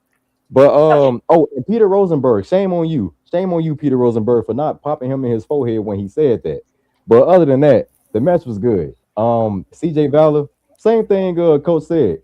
Hey, you lost. You lost because you didn't have the shrine out there, man. You didn't have the energy shrine out there. You know what I'm Oh saying? my God. That's like having an urn. You know what I'm saying? You have to have your power source, and you just didn't have it with you. So yeah, that's why you lost. You freaking idiot. You can't tell Max no. No, you tell him, yeah, I need you by my side, bro. I need you there. Because if you're not there, I'm not gonna get the dub. I'm not gonna get it. So I need the main man energy, turn it upside down, and it becomes a W. Fool. Oh my God. Okay. All right. POD. All right. Yeah, I actually like this match. I give it like a B plus. I thought well, one, I'll talk about the gear, PJ Valor's gear. I thought was pretty awesome, and like you said, imagine once he gets to NXT, the gear is gonna look better. When he gets to the main roster, it's gonna look even better than that. Than if he ever does like a Mania, it's gonna look phenomenal. So that's just to be budget. That's how we do. But I mean, it is. I'm like, look Yeah, at it Tristan is. Angels, his promos on NXT and his promos at Evolve. It's a little different and Yeah. everything. So it's just it's to be budget. It is what it is. But yeah, I thought the match was really good. The pow like Visible Man was talking about like experience versus power. But I didn't see it at first, but the Denim Dragon, he could have been part of the Mog Squad. Like when you actually look at them and you see him, like at first I didn't see him. Like yeah, he's a little stocky dude or whatever. He looked like gonna fit right in. But yeah, him, I was actually shocked that the Mog Squad wasn't there at all. Not even after the match, because I thought, okay, even if Starboy won, which I figured he probably would win, he is still the ID champion. We're not gonna let him just lose and everything. But I thought he was gonna get beat down and maybe it's Gal shows up, but because it's Gal needs some allies. But that didn't happen. Starboy beat him clean, and that was that. Yeah, And that's to all I add on guess. to that, That's what I guess. That. Yeah, go ahead. oh, no, I was gonna add on to that. Like, it's Skull wasn't gonna come out because if not, that they would have the security guys would have carried his ass out again. Like that would have been like if the Mall Squad would have ran out to help CJ Valor, security would have kicked him out. If it's Gall would have came out to interrupt CJ Valor, like the security now is like, no, we catch you on site, we take your ass out. That's it. I love that about Evolve. That's it. Even though with security, there's still only two of them at any given time. We haven't Yeah. seen like a third one come out yet. So the number game, they may have to get them all out eventually, but you might be able to get a sneak punch in it with if the Mob Squad would have came in there. Somebody would have got a little. It would have been Max Abrams that would have got the sneak attack on him because he's Yeah. the leader. Maybe. So Maybe. they wouldn't have got him first. They would have probably got the other two first and then get Max Abrams out. I would think. Okay, They yeah. By wouldn't the be way, able to get Max Abrams out. He Yeah, has go too on. much energy. He has too much main man energy. They would just be repelled by the energy. They wouldn't even get close to him. It's like mom. Okay, oh my god, this is my panel. This is the panel I have, ladies and gentlemen. I love them. Now, by the way, there's four. There's four security, not two. Remember, like last week, there was a shorter version of Oh the no, guy I mean that like was at any given time, it seems like only two comes out at any Yeah. given time. That's what I mean. Yeah. like the clone factory in freaking Star Wars. Like no matter what, you're gonna get two guys anyway. Let's combine these two together. We have a backstage segment with Laney Luck and Wendy Chu. Laney Luck is telling her that, oh, it's the biggest. That Laney tells Wendy it was the biggest match of my career. It was the biggest match of your career. Wendy's like, oh yeah, I was really sad that you kind of felt like Wendy really wasn't sad that she didn't finish the match. She's like, oh, you know what happens. But you know what's bothering me? Nikita Lyons and Sloan Jacobs with all these sneak attacks. Mind you, Wendy, it wasn't plural, it was singular. She only attacked you one time. There's not a sneak attack. It's a sneak attack. So you know what? I'm gonna talk to Thatcher, and we're gonna do a freaking tag team match next week. We cut to Sloan Jacobs and Nikita talking in the back. Nikita tells Sloan while you're on your phone, like, "Oh, I'm just buying a whole bunch of tissues. So when we have the tag match next week against Nikita, against Wendy and Lena, they're gonna cry." And Nikita, which I'm sorry, Nikita.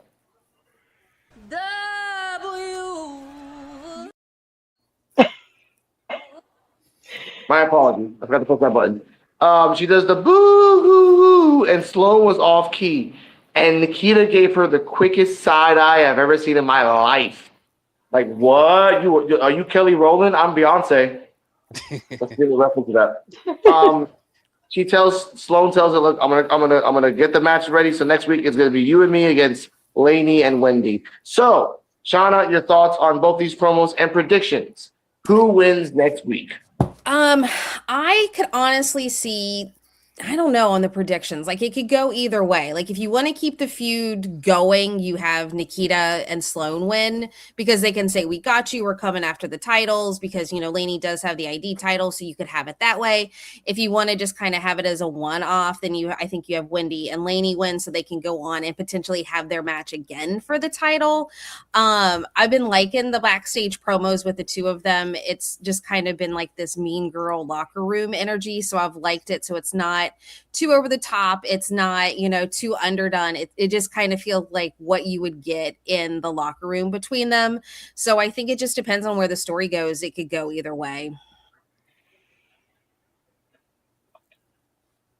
Okay, that actually does make sense. And to add on to that, again, Nikita did say, I like once we get in the ring, I'm going to pin you so I can get, and it could be a factor that whoever pins Wendy is the factor at next week's match. So it could be Sloan that pins her, Nikita gets mad, or Nikita kind of pins her in a weird way, but there's a little factor. Hear these thoughts, your thoughts on this, and you can add on to that.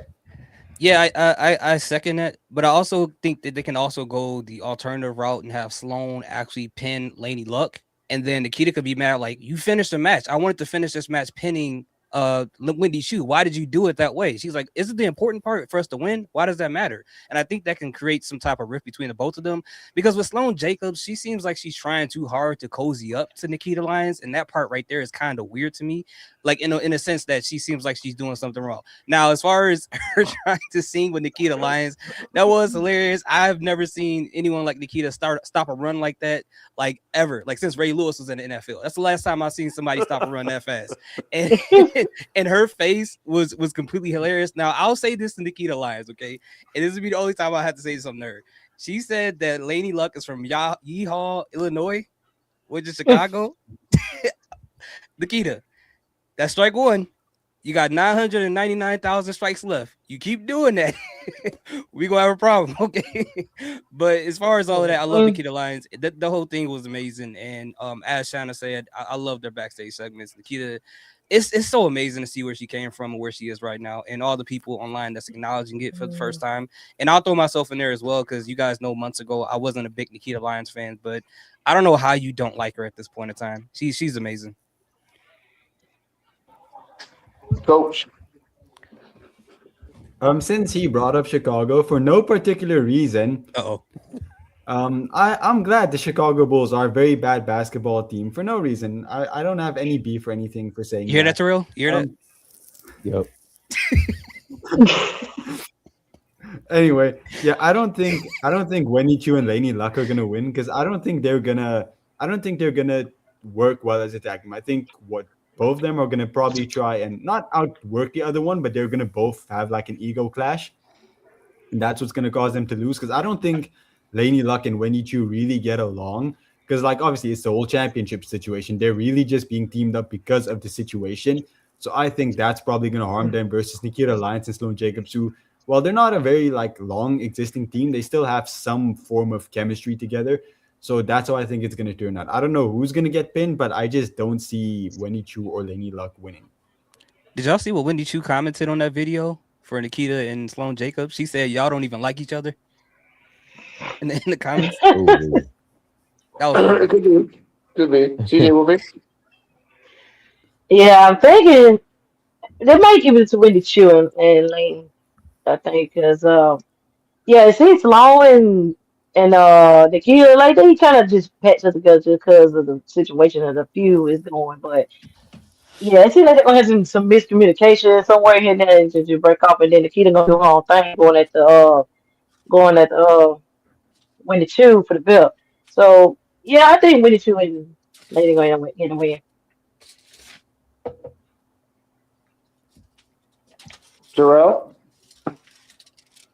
I'm pinning up there at here these thoughts. He look like he pulling out some documents, like he's finna. I was looking at it too. No, this is stuff I should have shredded up. That's all. It's just No, sitting here. but yeah, man, I thought the promos was great. I thought Wendy Chu's and Laney Lux, I thought theirs was a little like like a little funny. But of course, Nikita and dang, I forgot her name that fast. Oh Lord, Sloan Jacobs. Sloan, yeah, Sloan. Yeah. I knew that theirs was gonna be hilarious, and it was the fact of like their on screen. They tried to act like because we know Sloan is only out to get what she can get, and she's gonna strike on the closest person that she's around when it's time to only benefit her. So, like Hiddy Stoll said, there could be something there where she literally manipulates.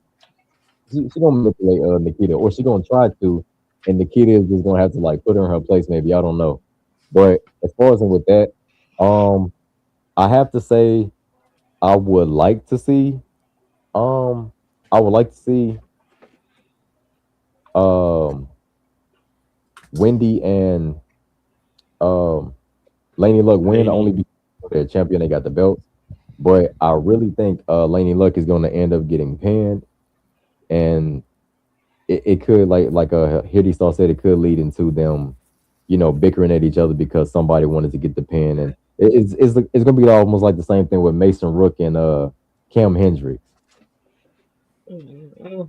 Which if anybody didn't see that match, brilliant match by the way, and the promo after that match was crazy because it's like Cam Hendricks just did not care, and I could literally see Nikita Lyons being the one in the dynamic that just do not care. Like, yeah, I got the pin, I got the pin. That's all that matters. We still won, I don't know. And I mean, you could also see Nikita coming back too if like Sloan gets it because she's like her little pawn, and then all of a sudden, like, hey, I'm the master here. You're my little, side whatever, and now you've stolen the spotlight from me. So I think that would be a good dynamic too. Oh yeah, that would be dynamic. P.U.W.F. All right. Well, one, since you talked about Chicago Bulls, New York stand up because I'm watching Knicks game right now. But anyway, I really did like the segment and everything. I thought Winnie Chu was giving Laney Luck a little side eye when I first saw it. I was like, but then I just think, well, I guess that's just how Wendy Chu looks. Because I was like, she was like talking and like hyping her up, and Wendy was kind of there, and it almost looked like, why are you talking to me for it type of situation? But maybe not. Maybe I was being a little bit too much into it. But interesting challenge. We all knew this was how it was going to play out. They're going to have a tag team match. But when Nikita and Sloan got together, she tried to harmonize with her. That was funny. That I don't know why, just the look on Nikita's face. She didn't say anything, but the look that she gave her was like rude or whatever. It was like, I thought that was good. And I do think my prediction for the match, it could go either way, but I think what's going to end up happening, I think Nikita is probably going to end up pinning Laney Luck. I know it probably makes more sense for Sloan to do it and everything, but just so Nikita could say that she got that win, kind of like y'all just talk about Cam Hendricks. Technically, Cam's not wrong. He beat 2 champions on NXT this past week because it's a tag match. If you win against one, you won against both. So yes, he could technically brag, and that's why Mason Holiday has her win. To Coach's point, because they won that tag team match. But because he says it's 0.5. If you go off Coach's point, you're going insane here, dude. But anyway, I just think it's gonna be a good match. Like I said, to me, I think Nikita might win just so she could brag about, okay, she beat Wendy's team. It could go the other way. We're still gonna get the Nikita Wendy Chu match at some point anyway, regardless. But I think it might be better for her for bragging rights to say, oh yeah, I beat you, so that way Wendy Chu could be like, well, maybe you didn't beat me, or it could be, you never know, Nikita might beat pin Wendy, because Evolve is a little bit different than the main roster. Sometimes we do things that's a little bit more surprising or makes even more sense. Like now, then she could really brag if she was the one that pinned Wendy, regardless of how it happens. Like, I don't know, belt to the head, cheer to the face, however it happens. If she pins her, she can still brag about that. So that's why I think the bad guys are going to end up winning next week. But as always, I could be wrong. Oh, yeah, I get that. Like, I still feel that I hope they extend the Nikita thing to Succession. I don't know when Succession is because they never tell us anyway. It's always random.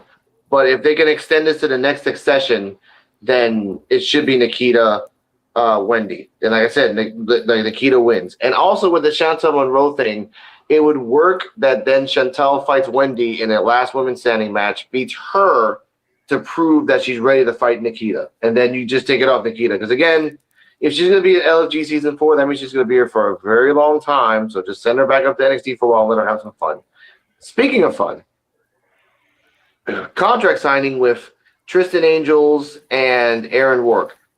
It proves that the graphics for NXT for Tristan Angels and the graphics for Evolve Tristan Angels are totally different because you still have the sheep in the background here in Evolve. He comes out in a see-through white shirt. I saw his nipples. My girlfriend saw her nipples too and did this.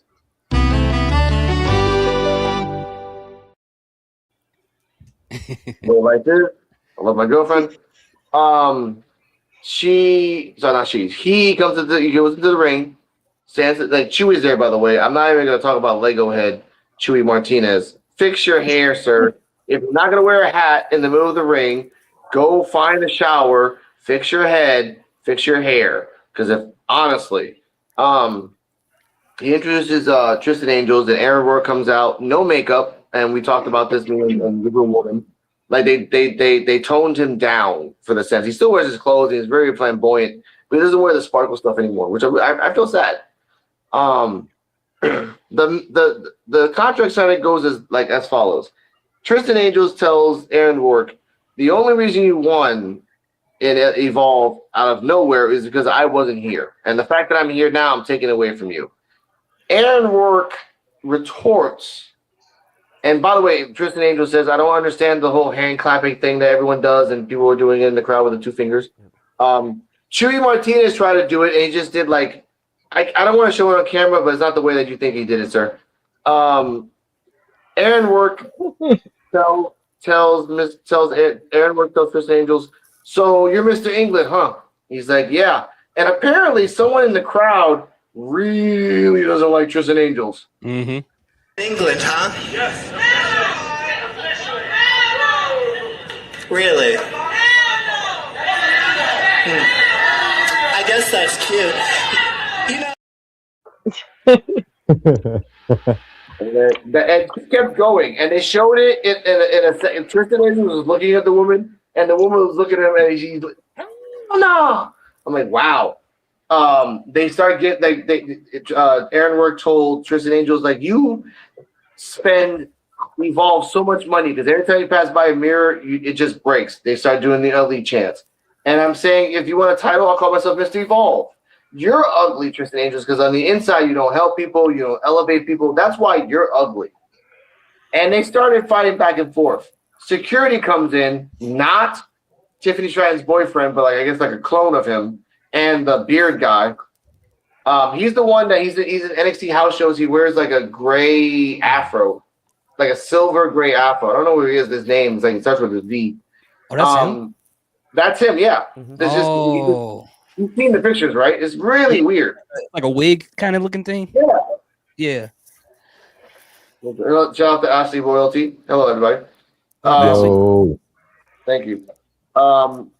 Then Christian Angel's like, I'm going to punch Aaron Rourke. Security look at each other and say, oh shit, I forgot. We get paid to beat people up? Yeah, sure. So they push him off and push him outside. Now, this is something, I love you bringing this up. This is kind of like a one-shot thing. As Tristan Angels is arguing with security, they pan to outside. Chewy's outside talking to Harlem Lewis. Harlem tells Aaron Rourke, hey, I have nothing against you right now. We'll have our day one day. Aaron Rourke blows him a kiss, goes inside. Harlem Lewis tells him, look, Braxton Cole, you better have all that money because you're gonna need that for the plastic surgery after I bust your face up. Chewy Martinez then pans to the left and hello, Elijah Holyfield? Welcome to Evolve. Hey! Oh, what are you doing here? Oh, I don't want to talk about it right now. I'm here to have fun. That's all I want to do. As this is happening, Tristan Angels is still arguing with security. Aaron Rourke is still talking trash. Braxton Cole is eyeing down Aaron Rourke, and Elijah Holyfield is eyeing down Aaron Rourke. One shot, ladies and gentlemen. Shauna, your thoughts on the contract signing and everything else? So contract signings, which I like to call the chaos signings because they never end well. I thought it was really good. I know Tristan's not winning. He's in NXT. He's got that program he's doing with Shiloh. Aaron's definitely retaining for this match. And I will say Tristan's presentation on NXT much better than it is on Evolve. But Tristan's not winning. As soon as he won, I was like, what are you doing? He's gonna go face Shiloh. They've got a thing going on for Mr. NXT right now. And I just thought the other stuff, like in the middle of the contract signing, was kind of weird in the middle of it. I was like, why are we panning? What are we doing? Elijah Holyfield, is that going to be his name? Is he not going to get a new name? Why are we talking Braxton Cole? So I thought it kind of took away from that moment with Aaron and Tristan to really build up, because those contract signings are always like a great storyteller. They're always what hype up the match. They set the tone. And I feel it was a disservice to Aaron and Tristan with all of that other stuff going on. So it's going to be interesting to see how it does play out next week and those little pop-ups, how they come out. And Elijah Holyfield, it just makes me wonder, is he going to come over as Elijah Holyfield, or are they going to give him a new name, or are they going to let him keep his name? The answer to that, before we get to hear these thoughts, that would be the dumbest thing ever if they ever changed his name. They did that to Jamar Hampton during the show. They've done that to every single person that comes to Evolve. My name is this, and then halfway through the show, now my name is this. And it's quite literally ridiculous. had a whole on-screen thing for Max Abrams. They literally did a whole presentation for it. got changed. The Jamar Hampton thing always got me fucking pissed off. But the fact that for Elijah Holyfield, if you want eyes to be on that show, it has to be Holyfield. It has to be that name. Because it's not, oh yeah, he was Elijah Holyfield. Now he's 2 syllables and another syllable. No, thank you. I'm done with that. Hollywood. Yeah. No, thank you. Oh my God, they probably would do that too. Here are these thoughts. Your thoughts on the contract signing and the one panel camera angle of everything, and Chewy being there just because he's just Chewy. Yeah, I have to second on what Shauna is saying. First and foremost, whoever that lady was in the crowd, she, like you said, she does not like Tristan Angel, and Tristan knows exactly who that person is. Because even during the time that Aaron Rourke was cutting his part of the promo, Tristan was literally arguing back and forth with that person in the crowd. He was not paying attention. Aaron Rourke even had to tell him, hey, Blondie, look this way. I'm talking to you. And then he turns back around and then argues with that person out there again, going back and forth with them. I'm like Shauna said, this is different than when he is on NXT. This looked a little unprofessional. I think this was on LFG. They would have chewed him up for doing something like that. Now, as far as Aaron Rourke's part of it, of course, Aaron Rourke is great. It kind of felt like it wasn't. I don't want to say it was bad, but he kind of like he took his foot off the gas when it came to Tristan Angels because we seen him go way harder on people on promos. The best that he came up with is that you're ugly on the inside, which I get. I mean, Tristan Angels' whole gimmick is that he's this pretty guy from overseas, but we've seen him go harder than saying walking past a mirror and is breaking and you're costing money for Evolve. So Man, for real. you know, yeah, we seen him go way harder than that. But just and one more time, just to say it again, with the whole thing with Harlan Lewis coming out and just talking about somebody that's not even out there, it just seemed like that could have been its own video package, or that could have been included with the thing with Thatcher backstage. That could have happened back there, and we could have got it from that. And then Elijah Holyfield getting added into it. It was just so much stuff taken away from the most prestigious championship for the men in Evolve, all happening all at the same time. It was like one big distraction happening at one time. But I think overall, I think it was pretty cool, but it could have been executed a little bit better, in my personal opinion. Okay. Before we get to coach, yeah, I remember this show was 47 minutes. I don't know why they cut this part out. They just like they added everything. I don't like that. I agree with that completely. I really wish the camera guy would have went to that fan and just showed it back and forth. Like if you want to be interactive, show the fact that this one woman really doesn't like Twisted Angels and she's like a good heel. And I agree with Chana. The NXT promo was way better than the Evolve promo, but the Evolve promo is more interactive than NXT. Like all those guys are kind of weirdos in NXT sometimes, but in Evolve, everyone knows everyone and like cheers. But Coach, your thoughts? First off with Elijah Holyfield, I'm surprised he's coming to Evolve with like everybody going to NXT. I said this on my video too. Like back on LFG season 2, I thought he was going to win if it wasn't for his injury. I thought he was like had it on lock. So I'm surprised they're like sending him to Evolve. I'm happy about it because I really like him. And then I'm gonna be a bit of a contrarian to the past two people. I actually liked how chaotic it was. Like I like it when wrestling is like chaotic and everything feels unprofessional, but like it's obviously booked that way. So I like the interaction with the fan, with all the Elijah Holyfield and Harlan Lewis at the ringside. I really enjoyed it. That's like the type of stuff I personally like. So I understand why you guys didn't, but like for me, I like it when it like feels chaotic, when it feels messy, and that's just my type of stuff. So yeah, I liked it. And then yeah, the contract signing was pretty good. I just miss old Aaron Rourke with all the sparkles and stuff. It really feels like they've like what would you call it? Like toned him down.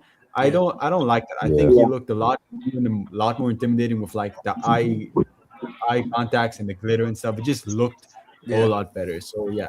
He was really toned down this past weekend. Like his robe was fabulous. I mean, he was phenomenal. I when I spoke with him and stuff, but he was really toned down on the ID showcase too, which I was really shocked about because I was like, this is the showcase for ID. I'm surprised you're not coming out in full glory.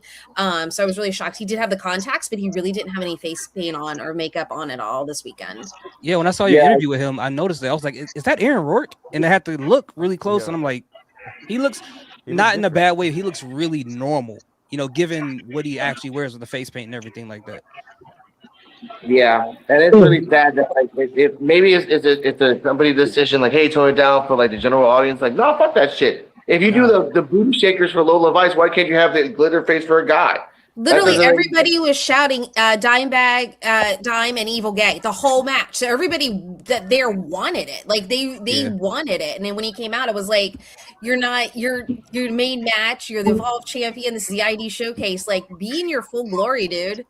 Yeah, and he just looks a lot more intimidating. Like that yellow eye contacts that he had, or what color was it? It just looks a lot more scary when you're facing him because now he kind of looks plain. He kind of looks average, and that's fine. There's nothing wrong with it. But like his whole getup, his whole face paint, everything, it just looked a lot more scary to face as an opponent. Yeah, I agree completely. James, you're talking about that signing.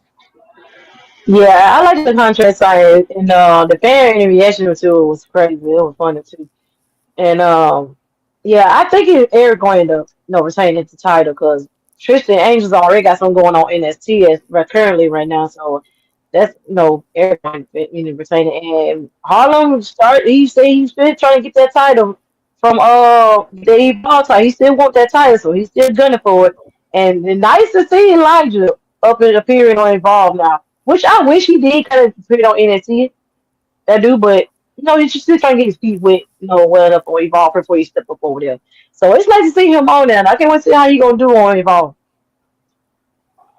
Okay, Terrell. I thought the contract signing was amazing. Of course, we had Chewy once again out there doing his thing, being a unprofessional interviewer, and y'all know how I feel about interviewers that are unprofessional. Cam Newton. Anyway, um, I don't get it, man. I just don't get it. And then he's sitting up here trying to imitate Aaron Rourke, doing the whole clock it thing, looking like a lame. Like, bro, you so impressionable. Like, what is wrong with you, Chewy? You so. It's just like, bro, that's like me cutting a promo and I do like, yeah, you better recognize who you're talking to, and he just be like, yeah, you better recognize, and I'd be like, man, you do an interviewer, shut up. You a mediator, be quiet. That's the few times when Byron Saxton showed up. I'm like, it's Byron. This is amazing. Yeah. Yeah. Well, we know what Chewy was. Chewy was getting ready for WrestleMania weekend, so we know he had bigger shoes to fill. But Byron Saxton, I like Byron Saxton as an interviewer. He's way more professional than this guy is. Like, Yeah. I don't know, he needs some like seriousness about him or something. I don't know what it is, but anyway. Chewy trying to be Michael Cole and Lil Yachty at the same time. And that's what I'm saying. Like, man, Chewy, be quiet. But anyway, that's why I probably got chaotic, because they was like, well, he ain't a professional, so shoot, we could just act crazy. But yeah. I like Tristan Angel, man. Tristan Angel is so dope. I love his character work. I love the way that he comes off. One of his influencers is actually one of my favorite technical wrestlers of all time. William Regal. Yes, that's my dude. That's my favorite technical wrestler. That's my guy. Second in line is Dean Malenko. We already know that. But anyway, so it was pretty dope. I love Tristan Angel. I love the stuff that he's doing on NXT, but this is Evolve. So with Aaron Rourke, I think it's going to be a really good match. It's going to be a good back and forth match. We know Aaron Rourke is going to retain. Hopefully he retains. Unless they could do something in this timeline where something changed. But Aaron Rourke, I do feel bad for him, only because they are slick watering him down. You know what I'm saying? And I always compared him to a JoJo Bizarre character. Imagine JoJo Bizarre becoming a family-friendly TV show. Yeah, that fan base is gonna be like, "What the heck is going on right now? Like, what is this? What happened to all the? What happened to all the the crazy stuff that be going on? Like, what are we doing? They don't let him wear the makeup. You know what I'm saying? It's like they trying to take the aspect of his essence away from him, and it's like, at first y'all let this man tell the story about his upbringing, and then y'all let him embrace himself on television, and then he became the champion. You started losing viewership, and all of a sudden you want to change him. No, because the day ones is still the day ones. We still here. You don't change nothing. Yep. And as far as with him talking about the mirrors cracking and Tristan Angels walking past the mirrors cracking, shame on you, Aaron Roy. You don't insult that man like that. Shame on you. Then you had a doggone man in the crowd talking about he called you ugly. Like, bro, come on now. Y'all wrong for that. But there's a lot more. There's a lot more work friends. Like, I literally forgot what happened after that, because I was killing myself laughing when a dude said, he called you ugly. That's Drew McIntyre. Like, who is that? Is that Drew? That was kind of funny. EOD. Yeah. Well, I'll start off first by saying, because on the panel, like, I really don't got a problem with Chewy, but when this came up, when it's the end, I don't know why. I was not expecting him to be the interviewer. Or the person to conduct the contract signing. I don't know why I thought that. I just wasn't thinking it. So I'm like watching. Oh, he had a contract signing coming up, and then I just saw Chewy show up on the screen. And I was like, oh, okay. I don't know why. I just thought it was gonna be like Byron, because it felt like a big deal. I forgot. Yeah, okay, it does make sense. It would be him or even Thatcher. But I was like, okay, it kind of took me out a little bit. So I was like, oh, all right. And I don't think he did a good job at doing it. Like, really, all he had to kind of say was like, all right, here's a contract for you to sign, But he kept ad-libbing and everything. I'm like, I don't know. I wasn't feeling it this time. Like so, So I'm Real, fair man. and everything because I know y'all get a kick out. It's like he never says anything about Chewie. But I'm like this Tristan time I'm like Angels. Tristan Angels, I will beat you. Yeah, that's right. Yup. he's like all right, all up in the video. But I thought the segment between the two of them was good. And y'all know Tristan Angel's my guy. He's my guy now. I don't know what it is. And like I said before, to be budget because we saw his outfit on NXT, we saw his outfit on Evolve. It's like it was kind of the same, but just more or better material, whatever the case may be. So it was like so we see the we see what money gets you and everything. But you're here on Tubi, the land of well, Tubi's like me paying for it or something. But Yeah. yeah, I didn't know what y'all. I remember y'all were talking about about Aaron Brooks being toned down. I didn't really get it at first until I kind of saw the contract sign. I'm like, yeah, he does look a little like different and everything. He's like still the same, but it's just different. And I did like the promo. Nathan was talking about, or Tristan Angels was talking about how if I was here, you got lucky. Like I respect you or whatever, blah blah blah. But you got lucky because if I was here, you would have gotten the championship. I did like all of that. I did like the fan participation during this during this segment. And Aaron Roy, and Right. what they would call him ugly and stuff like that. I'm like, Mhm. damn, y'all wilding out tonight. Oh yeah, the lady there. With that lady in the background. Yeah, Yeah. I'm like, it was good. It made something too, and I like the fact that Aaron always, whenever they do something in the crowd, he always acknowledges it and everything, and then Yeah. rolls Yeah. with it. So he doesn't like Mhm. just kind of pretend like he didn't hear it or anything like that. He's like, okay, and I think that makes him even more emboldened to get part of the act. But I thought that was fine, and then we had Harlan Lewis come out. I was like, well, why are you here and everything? But I'm like, all right, it made sense why he was there. It's like, okay, reminding everybody that okay, he's still not done with Aaron Rourke yet, but right now he's gonna face Braxton Cole, which really they didn't have to do it right then and there. And as I was saying on the Evolve effect, Harlan Lewis just needs bullet points because it feels like someone's writing his script and he's trying to do it. Just he is good on Instagram cutting down Aaron Rourke and everything, so he can cut a promo. I don't. He's like kind of like Roman was. Roman, whatever they're telling him to read wasn't it and everything. Just give him the bullet points. Let him come up with his own variation. Okay, we need to get this point across, and then let him just get the point across somehow in his own way. And I think it'll come out like a lot better. Because the line with him, he's like, "Oh yeah, he's gonna get you need a plastic surgeon to fix what I'm like, I don't know. It just felt forced to me. It didn't feel like Mhm. authentic to Harlem Lewis. Um, and then what else happened? We all hell was breaking Man, out. for real. Elijah Hollywood. Oh yeah, Holyfield. yeah. Holyfield sighting was there, and I was gonna say, unlike I kind of agree with Coach. I did like how everything was going around. At first, when I heard the segment wasn't main eventing it, I was like, why is that? Huh? It always supposed to close out the show, but I'm like, in this instance, it made sense why they put it here instead of the main event to me. And if y'all familiar with the old X-Men cartoon, the Dark Phoenix saga, like Mhm. part two, when they're fighting on Mer Island, you had fights in the foreground, the middle, and the background. That's what this Yeah. felt like to me, like just the cinematography of it all. I really liked. It's like, oh, it's different for like Evolve. You got something going over here, while something completely different over here and over here, and they're not part of the same storyline. So I did like all of that. Um, but yeah, overall, I thought this was, I liked it. I thought it was really well put together. Just the way the cameras was moving around, seeing everything at one point, and yeah, it would have been weird if this was to be the thing that ends the show. So I'm glad they. Now it made sense. It gave me trust. So I'm like, now Yeah. after it put together, I'm like, oh, it makes sense why this is here and why the main event is the main event and everything. So Yeah. Could I Now, add something else? of course. Yeah, just before the show ends. The the interactions with the fans, even though I know it probably went against the book. Honestly and truthfully, it really did feel like a indie show because with the wrestlers at indie shows, they're not afraid to express themselves, especially when you got no, they're somebody in not. the crowd, Yeah. antagonizing them. You know what I'm saying? So like me, Chelsea, my mom, for example, we went to an indie show here in town. One of my good friends, one of my good buddies, man, we've been friends for a long time.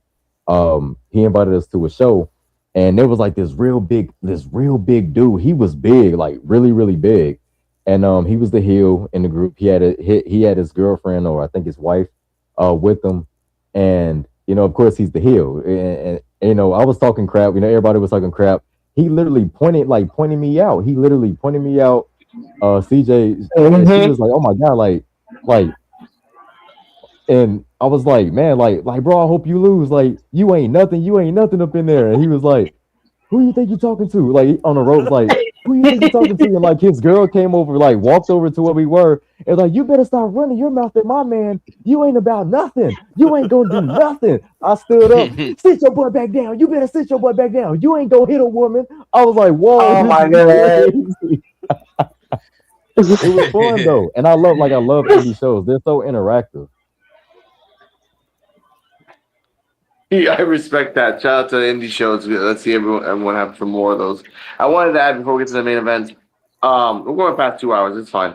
The fact that if it was not Chewy but Thatcher, and when the security guys would have beat up Tristan Angels, the added bonus is that they looked at Thatcher and Thatcher gave him the thumbs up, like "good job." Like that would have been even better than what would have happened with just Chewy being there doing nothing. And he did ask Elijah Holyfield, "What are you doing here, man? What's your plans here in Evolve?" And then Elijah didn't answer. So let's remember that. Ladies and gentlemen, shout out to the main event, because it's time for the main event. The story has been closed. Mr. Tate Wilder has finally finished his story. I'm really glad about that for him. In the end, this match was based on anger, but also just being crafty. Cam Hendricks comes out. He does the hand gestures, and I said this on the Evolve effect. He did the but then someone else in the crowd did it a lot longer than him, so it trailed off. Someone's like, I'm like, okay. He goes in the ring, and Tate Wilder comes in his sweater jacket that has a hole in it. One hole, not two, just one. Goes into the ring. This match was announced by Mike Rome, and rightfully so, was the main event of a good story.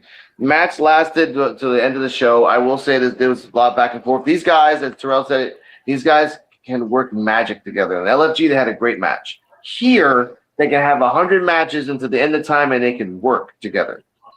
Shout out to Rams fan. Hello, Rams fan. And what's up?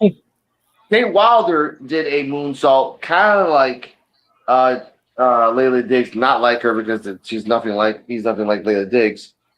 In the end, when Harley Riggins came out to distract, and I was saying this to EOD, Harley Riggins coming out like the white Rastafarian guy from I Know What You Did Last Summer Part 2, because he had the braids. You saw the braids too, right? He had the braids on his head. I'm like, oh, you just like that guy. Okay. Jack Black. Part 2. Yeah, that was Jack Black. That was the guy in Part 2. Oh man, Yep, that was Jack Black. From Jackal to this, he always gets sort of a stick. He was about to jump in. Romeo Moreno does like a sniper kick out of nowhere to Riggins. Riggins is doing the Yamcha pose on the floor, and Cam gets distracted. Harley Riggins, Cam gets distracted. Tate Wilder does a special for the 1, 2, 3, and Tate Wilder, after having so many losses in Evolve, ladies and gentlemen, so many losses, he finally finished the story. He beat Harley. He beat Cam, minus Luke and Crucifino doesn't exist anymore, and he won. At the end, post match, Thatcher is talking to Elijah Holyfield out loud in public. Here comes Chewy again. Hey, Thatcher. Hey, buddy. What's going on there? What are you guys talking about? Like, what do you want to tell me? Like, what's Elijah Holyfield doing here? And Thatcher trying with his eyes reminding him, "Mira, hey, Chewy, I'm your boss. I'm not your friend. I'll talk about this next week." Bye. And I did like that for the first time ever, to be continued with Chewy. So, shout out your thoughts on the match, post-match, the fact that Chewy, being the worst journalist ever, being proven twice, and the fact that they actually put words on the screen. Finally, no fade to black like The Sopranos. I will say that the to be continued like made me crack up. I absolutely love that. I was glad for Tate to finally get his win with his like version of the Twisted Bliss. So I was happy about that. Because I think he needed it, with all the storylines. So it's always great when the one that you're like, are they not? And him to finally get that. And I do like the whole Elijah Holyfield thing. Once again, I feel like putting the focus on him, it took away from Tate having that moment of finally getting the win and the end and not letting him like see a celebration and cutting to that. So I was just kind of like, can we let him have his moment? So it's going to be interesting to see, what happens now with the story with those guys, with, the call ups to NXT and stuff to see how that goes. So, but I thought it was a great match, and it was like like when you knew it's someone's at the end, they're gonna win, and so sometimes you're like, but then you're like even more pumped for it. So I think that made it even special. But like I said, I wanted him to have his moment, and the to be continued is great. It was cute seeing stuff, but I just wanted to let it stay on Tate for just a little bit and maybe tease something in like a promo or something else instead of going back to Elijah again. I just feel like him being there great and all, but I think it would just took away from the other superstars. I agree completely. It should have been like a looming shot of Cam looking down at Harley Riggins and being disappointed. Because that would have ended the next episode, which is the last set of tapings, and then you could have like left Harley Riggins to destroyed Cam. But that could happen next week. Hear these thoughts. To be continued when you stand. That actually exactly like you just wrote it right now. To be continued. It's fucking weird. We love it. That's exactly what I was gonna say. I was like, if they wanted to go super cheesy, just put the 2B logo there and put continue. That would have just been the icing on the 2B tape or 2B cake. But as far as the match goes, I agree with Shauna. Like with them keep focusing on Holyfield. I don't know what happened. I don't know if it's because they're capitalizing off of the combat sports stuff that's going on now, and they're like, we need to put the name Hollywood out there to bring views back to Evolve. But they seem to be heavily focused on him, and I don't dislike him, and I don't dislike the idea of them giving him some focus. But those 2 moments tonight that he kind of took away from important moments that happened on the show, from a contract signing for the most prestigious titles for men to a moment that Tate Wilder has been getting beat up every week to wait to finally get the victory that he deserved. And I'm happy that it went this far. I'm happy about the match. Between him and Cam Hendricks, they did a fantastic job in the ring. It was amazing. And I was happy. I was happy that he finally got his win after getting beat up on his bike, after getting flipped upside down backstage, after all these different things that happened to him. He finally got the win. And part of me, when I saw Ramiro come in and do that kick on Harlem, I couldn't help but think that would have been Cristofino doing that kick if he was still around and Evolve, as opposed to Romano. But overall, I thought it was a fantastic match. I really did love it. It deserved to be the main event of the show tonight or last night. What do you mean, Coach? It is unfortunately a very sad day for the Coach FCHW channel, because we will no longer be seeing Tate Wilder get beat up weekly. It was a good time. It was really fun, but no longer. Now Tate Wilder will be safe when he goes to his bike after this, unfortunately. So yeah, I think the match was good. I liked it. I don't really hate Tate Wilder. I just would have preferred Cam Hendricks to win, because I like the running gags, and I just wish he got beat up one last time, because I really enjoyed when he got beat up by Keanu Clark. I don't know, it just brought me so much joy on NXT. I just wish the week could have gone on being just as good.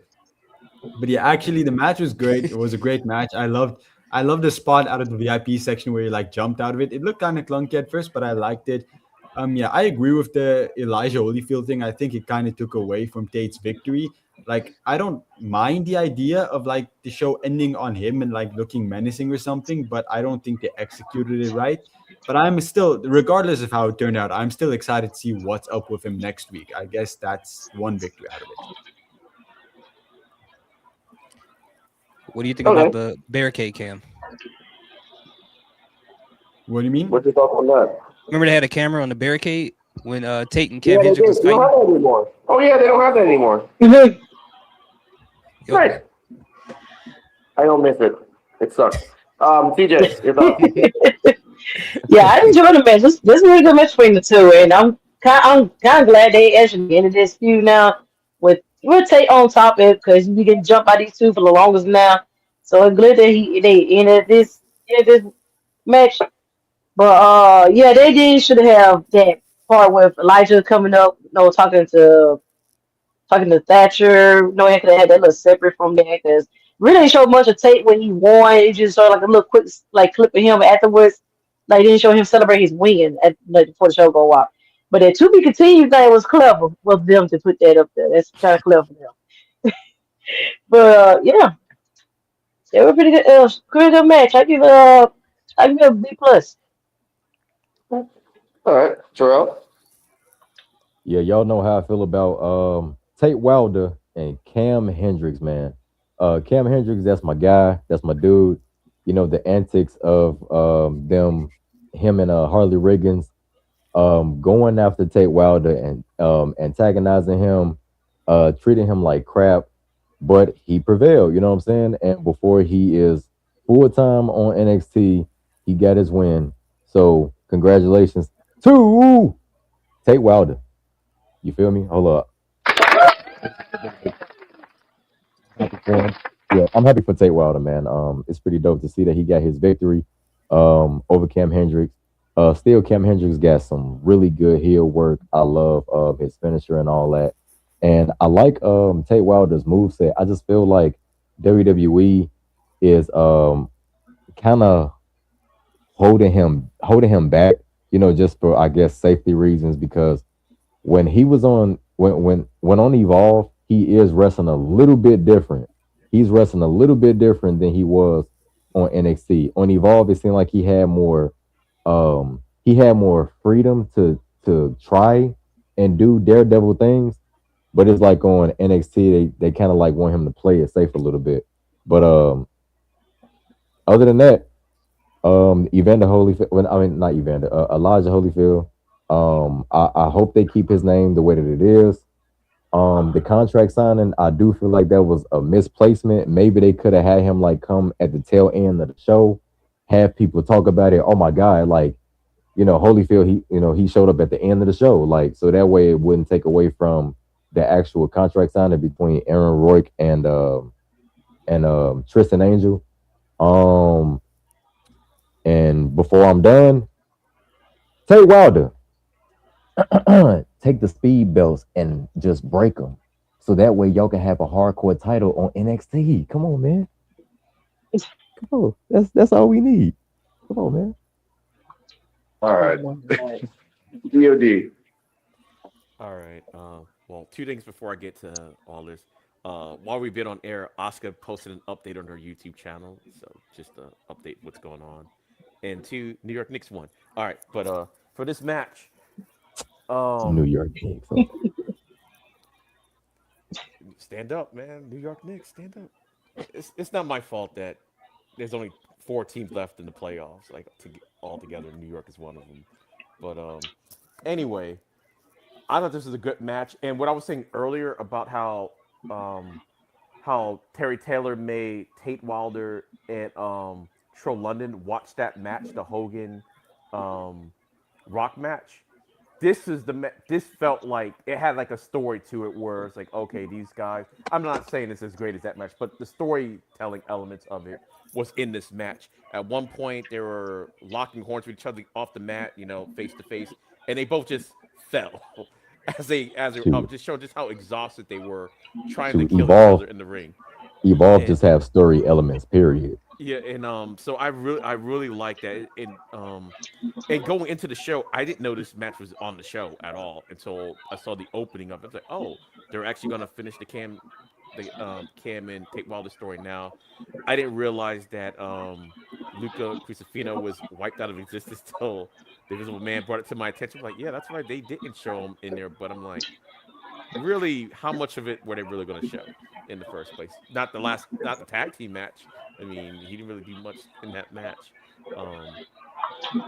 But I think this was a good way of ending the story. And when Riggins showed up, when a Cam was pointing, I thought he was telling him like to get a chair or something. Not look out, Romeo's about to get you. So I think they did a good job with that spot. And like y'all said, someone said earlier that was probably going to be Luca Crucifino's spot at some point if he was still there, which makes sense. But overall, like I think the right person won. Tate, he finished off the story. He finally gets to win over them just to get beat up on NXT, I guess, because I don't know what happened because his character is a little slightly different on NXT. It's my time, yeah, I guess. Um, but like I said earlier on the Evolve Effect too, I think Cam and Tate can be one of those feuds that can feud at every level. Like at some point when what if they don't have a storyline going on, Cam and taking feud on NXT? They get called up to the main roster, maybe for the US title or something like that. They can feud at that point, kind of like The Rock and Stone Cold or The Rock and Triple H. Just every level, there's just that one guy you're going to feud with at all times. Right now, I think the closest we have to that is Seth and Roman. I think it's the equivalent of that right now, just because of the portrayal. But at every level, they've kind of had to feud with each other. So yeah, I thought the match was good, and like you ever seen with the Holyfield thing, I get it, it being at the end, uh, but what was I gonna say? I think they did the transition a little bit differently. Maybe if it was like a backstage segment, or like maybe he was leaving or going in the parking lot with the Holyfield thing, then maybe it might have came off a little bit better. Just to give a little shine on Tate Wilder just a little bit, because I think this is going to be it for Cam and for Tate. Maybe they might show up next week, but I think this is pretty much the end of their story on Evolve, so they might not even show up after that. So, but overall, I give the match like a B plus. So. And if I click off this, my phone died. Sorry, my 10%. All right. DJ. Thank you. Thank you. DJ, can you hear me? Oh, CJ, can Baby. you hear Mhm. Can you mute You your over mic? there rumbling Yeah. or something? Oh yeah. I'm sorry. I That's do it all too. right. Whatever. Shauna, final ratings of the show and tell us where they can find you. So I highly enjoyed the show. I'm gonna give it a B. I liked all of the matches. I just think the Holyfield thing just kind of was more of a distraction instead of just a segment. Him walking out of the office, you seeing him, because we did have that backstage segment with Thatcher. It could have been in that moment. Could have been the thing. So I think that kind of just took it overall. But otherwise, I enjoyed it. I can't wait to see what happens next. And it'll be fun to see with these call ups that are now on NXT, and we're past this round of tapings, how everything kind of moves forward from here. So I'm really looking forward to that. You can find me on TikTok, Instagram under Shauna Reads Horror. So I do wrestling content and I do horror book content. So if you're into that kind of thing, and mainly focusing right now on Evolve content as much as I can. So yeah, that's where I'm at, and that's me. And awesome. Hope you can come back for future episodes because we're just crazier as we go along in life. I would love to come back anytime. Just say yo.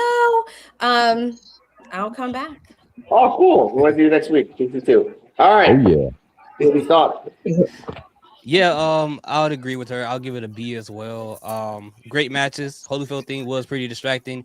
One thing that I'm hopeful for is that Nikki Blackheart did debut at an NXT house show, so hopefully that means that maybe, just maybe, she can show up on Evolve. More than likely, she'll probably end up on NXT, but either way, I'm happy she's part of WWE, so she's one of my favorites in the independent scene. But overall, really great show. A little bit of distractions there, but not everything's gonna be perfect, when it comes to wrestling. So I loved it. Okay, Coach. I'm actually gonna give it an A because I thoroughly enjoyed everything that happened. It's obviously a very subjective opinion, but I enjoyed everything. I enjoyed the action. I enjoyed all the chaos and randomness that happened. So for me personally, I'm just gonna give it an A because I sat down and I enjoyed it. And once again, I always have to credit this. The fact that Evolve is always under an hour long and they pack so much entertaining stuff in it. It's just so good. It's I don't know what it is, but they managed to make everything so entertaining in so little time. It's perfect. Yeah, I'll give it a B as well. And I really enjoyed this episode. And this new thing they. Ooh, I'm echoing. Uh-oh. Did we We lose lost somebody? him. Did we lose somebody? Yeah, we lost Alex. Oh. Chewy got him.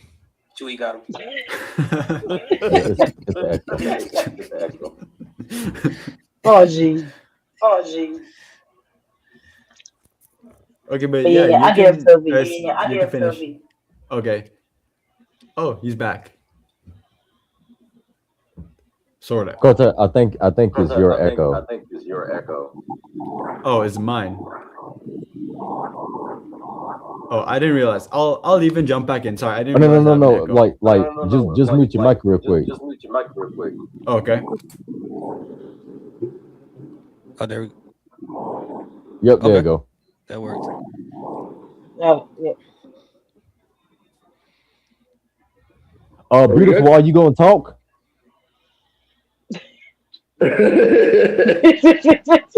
or you just gonna sit there and look pretty?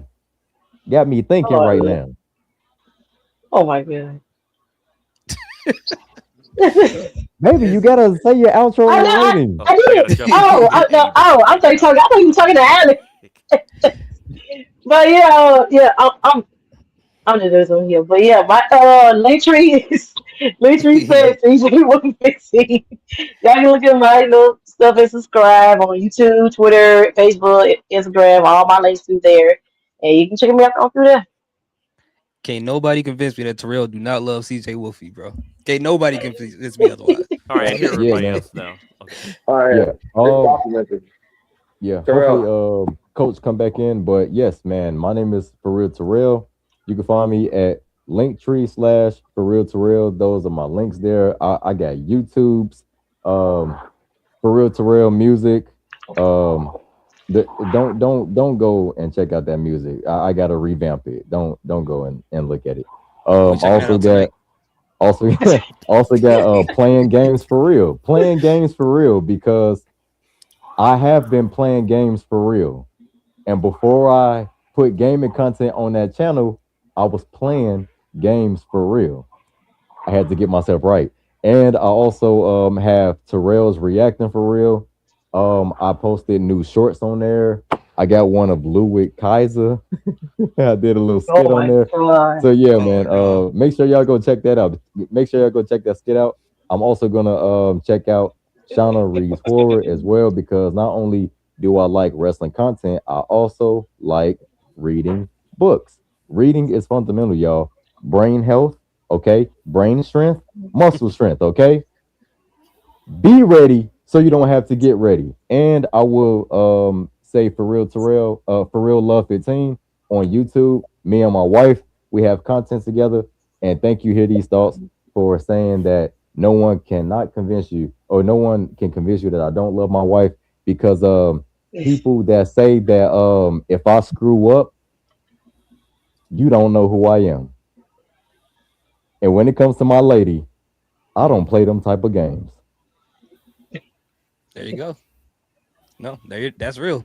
The heck is wrong with y'all? As a matter of fact, even though we're not together right now, I still feel like the walls are closing in. Oh. Oh my god. How do you deal with that every day, CJ? That's it. Oh no. Way too much. Oh man. That's Oh my hilarious. god. Oh my god. So where they can find you? Who now? What happened? Yeah. Oh, You're good. okay. I guess it's my turn. All right. You can find me at Linktree /NAdays33. Have all my socials on there. My YouTube channel, EOD33 Wrestling Hub, where I do my live streams Monday, Tuesday, Wednesdays, 8 p.m. with the watch-alongs for Raw, NXT, and Evolve. And I have some other channels too. You have to talk about like horror. Let's see, my Nerd Next Review channel is also on there. We're doing Nightmare on Elm Street Freddy's Nightmares Fridays at 10 p.m. again. We just started back that up last week, so yeah, I'm kind of busy and stuff. And I was late today because I was doing the Savannah Banana game. You were there? No, What? I was doing the game. Oh. Creative Sports Network, so I was able to actually show the game, like stream the game. Oh, itself. that's dope. dope. That's why I was Oh. late because the game ended like a little bit after 9 o'clock. So Oh, I Yeah, like they Savannah so Banana. I love it. They so entertaining. yeah, And that's on EOD 33 Sports because I was too lazy to come up with something else. So I was like, so that's that YouTube channel. But anyway, yeah, that's it. That's it for me. So. That is so awesome. Like I love the Korean, like I even like the Korean baseball scene because when I was stationed in Korea, we went to one of the baseball games. Actually, we went to 2 baseball games just because the first time was so fun. It's literally like pre-gaming before you go to the club. And every baseball player on each opposing team, whether they from, out of the country or anything, they literally let every single player comes in as if they're wrestling superstars. Like they have a theme song. It's crazy, man. I'm like, yo, they real deal go all out. I love it. Yeah, one of the Savannah Bananas guys is going to be on Dancing. Jackson is actually going to be on Dancing with the Stars next season, which I thought was kind of. Is that the one from Phantom of the Opera? Is it him? I don't know. He's the blonde that literally, like, the day Taylor Swift's album came out, he had the whole entire choreographed walk up for the Bananas. Like, he's so good. He's so good. And he's actually going to be on Dancing with the Stars next season. So I was like, from them going from like the whole entire like thing behind the Bananas, going from what they were to what they are. I was like, that's phenomenal that he's getting to do that. Oh, that's great for him. Wow. And with that, we'll say goodnight, everybody. We'll see you on Saturday. We got to talk about Gremlin's House Wrestling Part 2, and that's a lot of things to worry about there. Oh, they got a lot going on right now. Oh, yes, they do. got a lot going on right now. We got the exclusive screenshots. Better than Fightful, ladies and gentlemen. Stay healthy. Stay happy. We'll see you next week with episode 52. And that's right. It takes 2 to tango. But free some to be some. Oh yeah, hit the music, dummies. Yo. Let's go. Look at slime season, man, you're the thick edition. We'll jack her together, stays in mint condition. You boys claim the fame, but you never went viral. We didn't expect it of you 40 milers. You're out of shape, out of breath, out of your mind. While we the stars leaving you dummies behind. We got our bail, when you're ready to fail. We got the power of friendship, and we're gonna send you out by a box of like man. Cause nobody's better than Jacker together. Nobody's better than Jacker together. May 30th.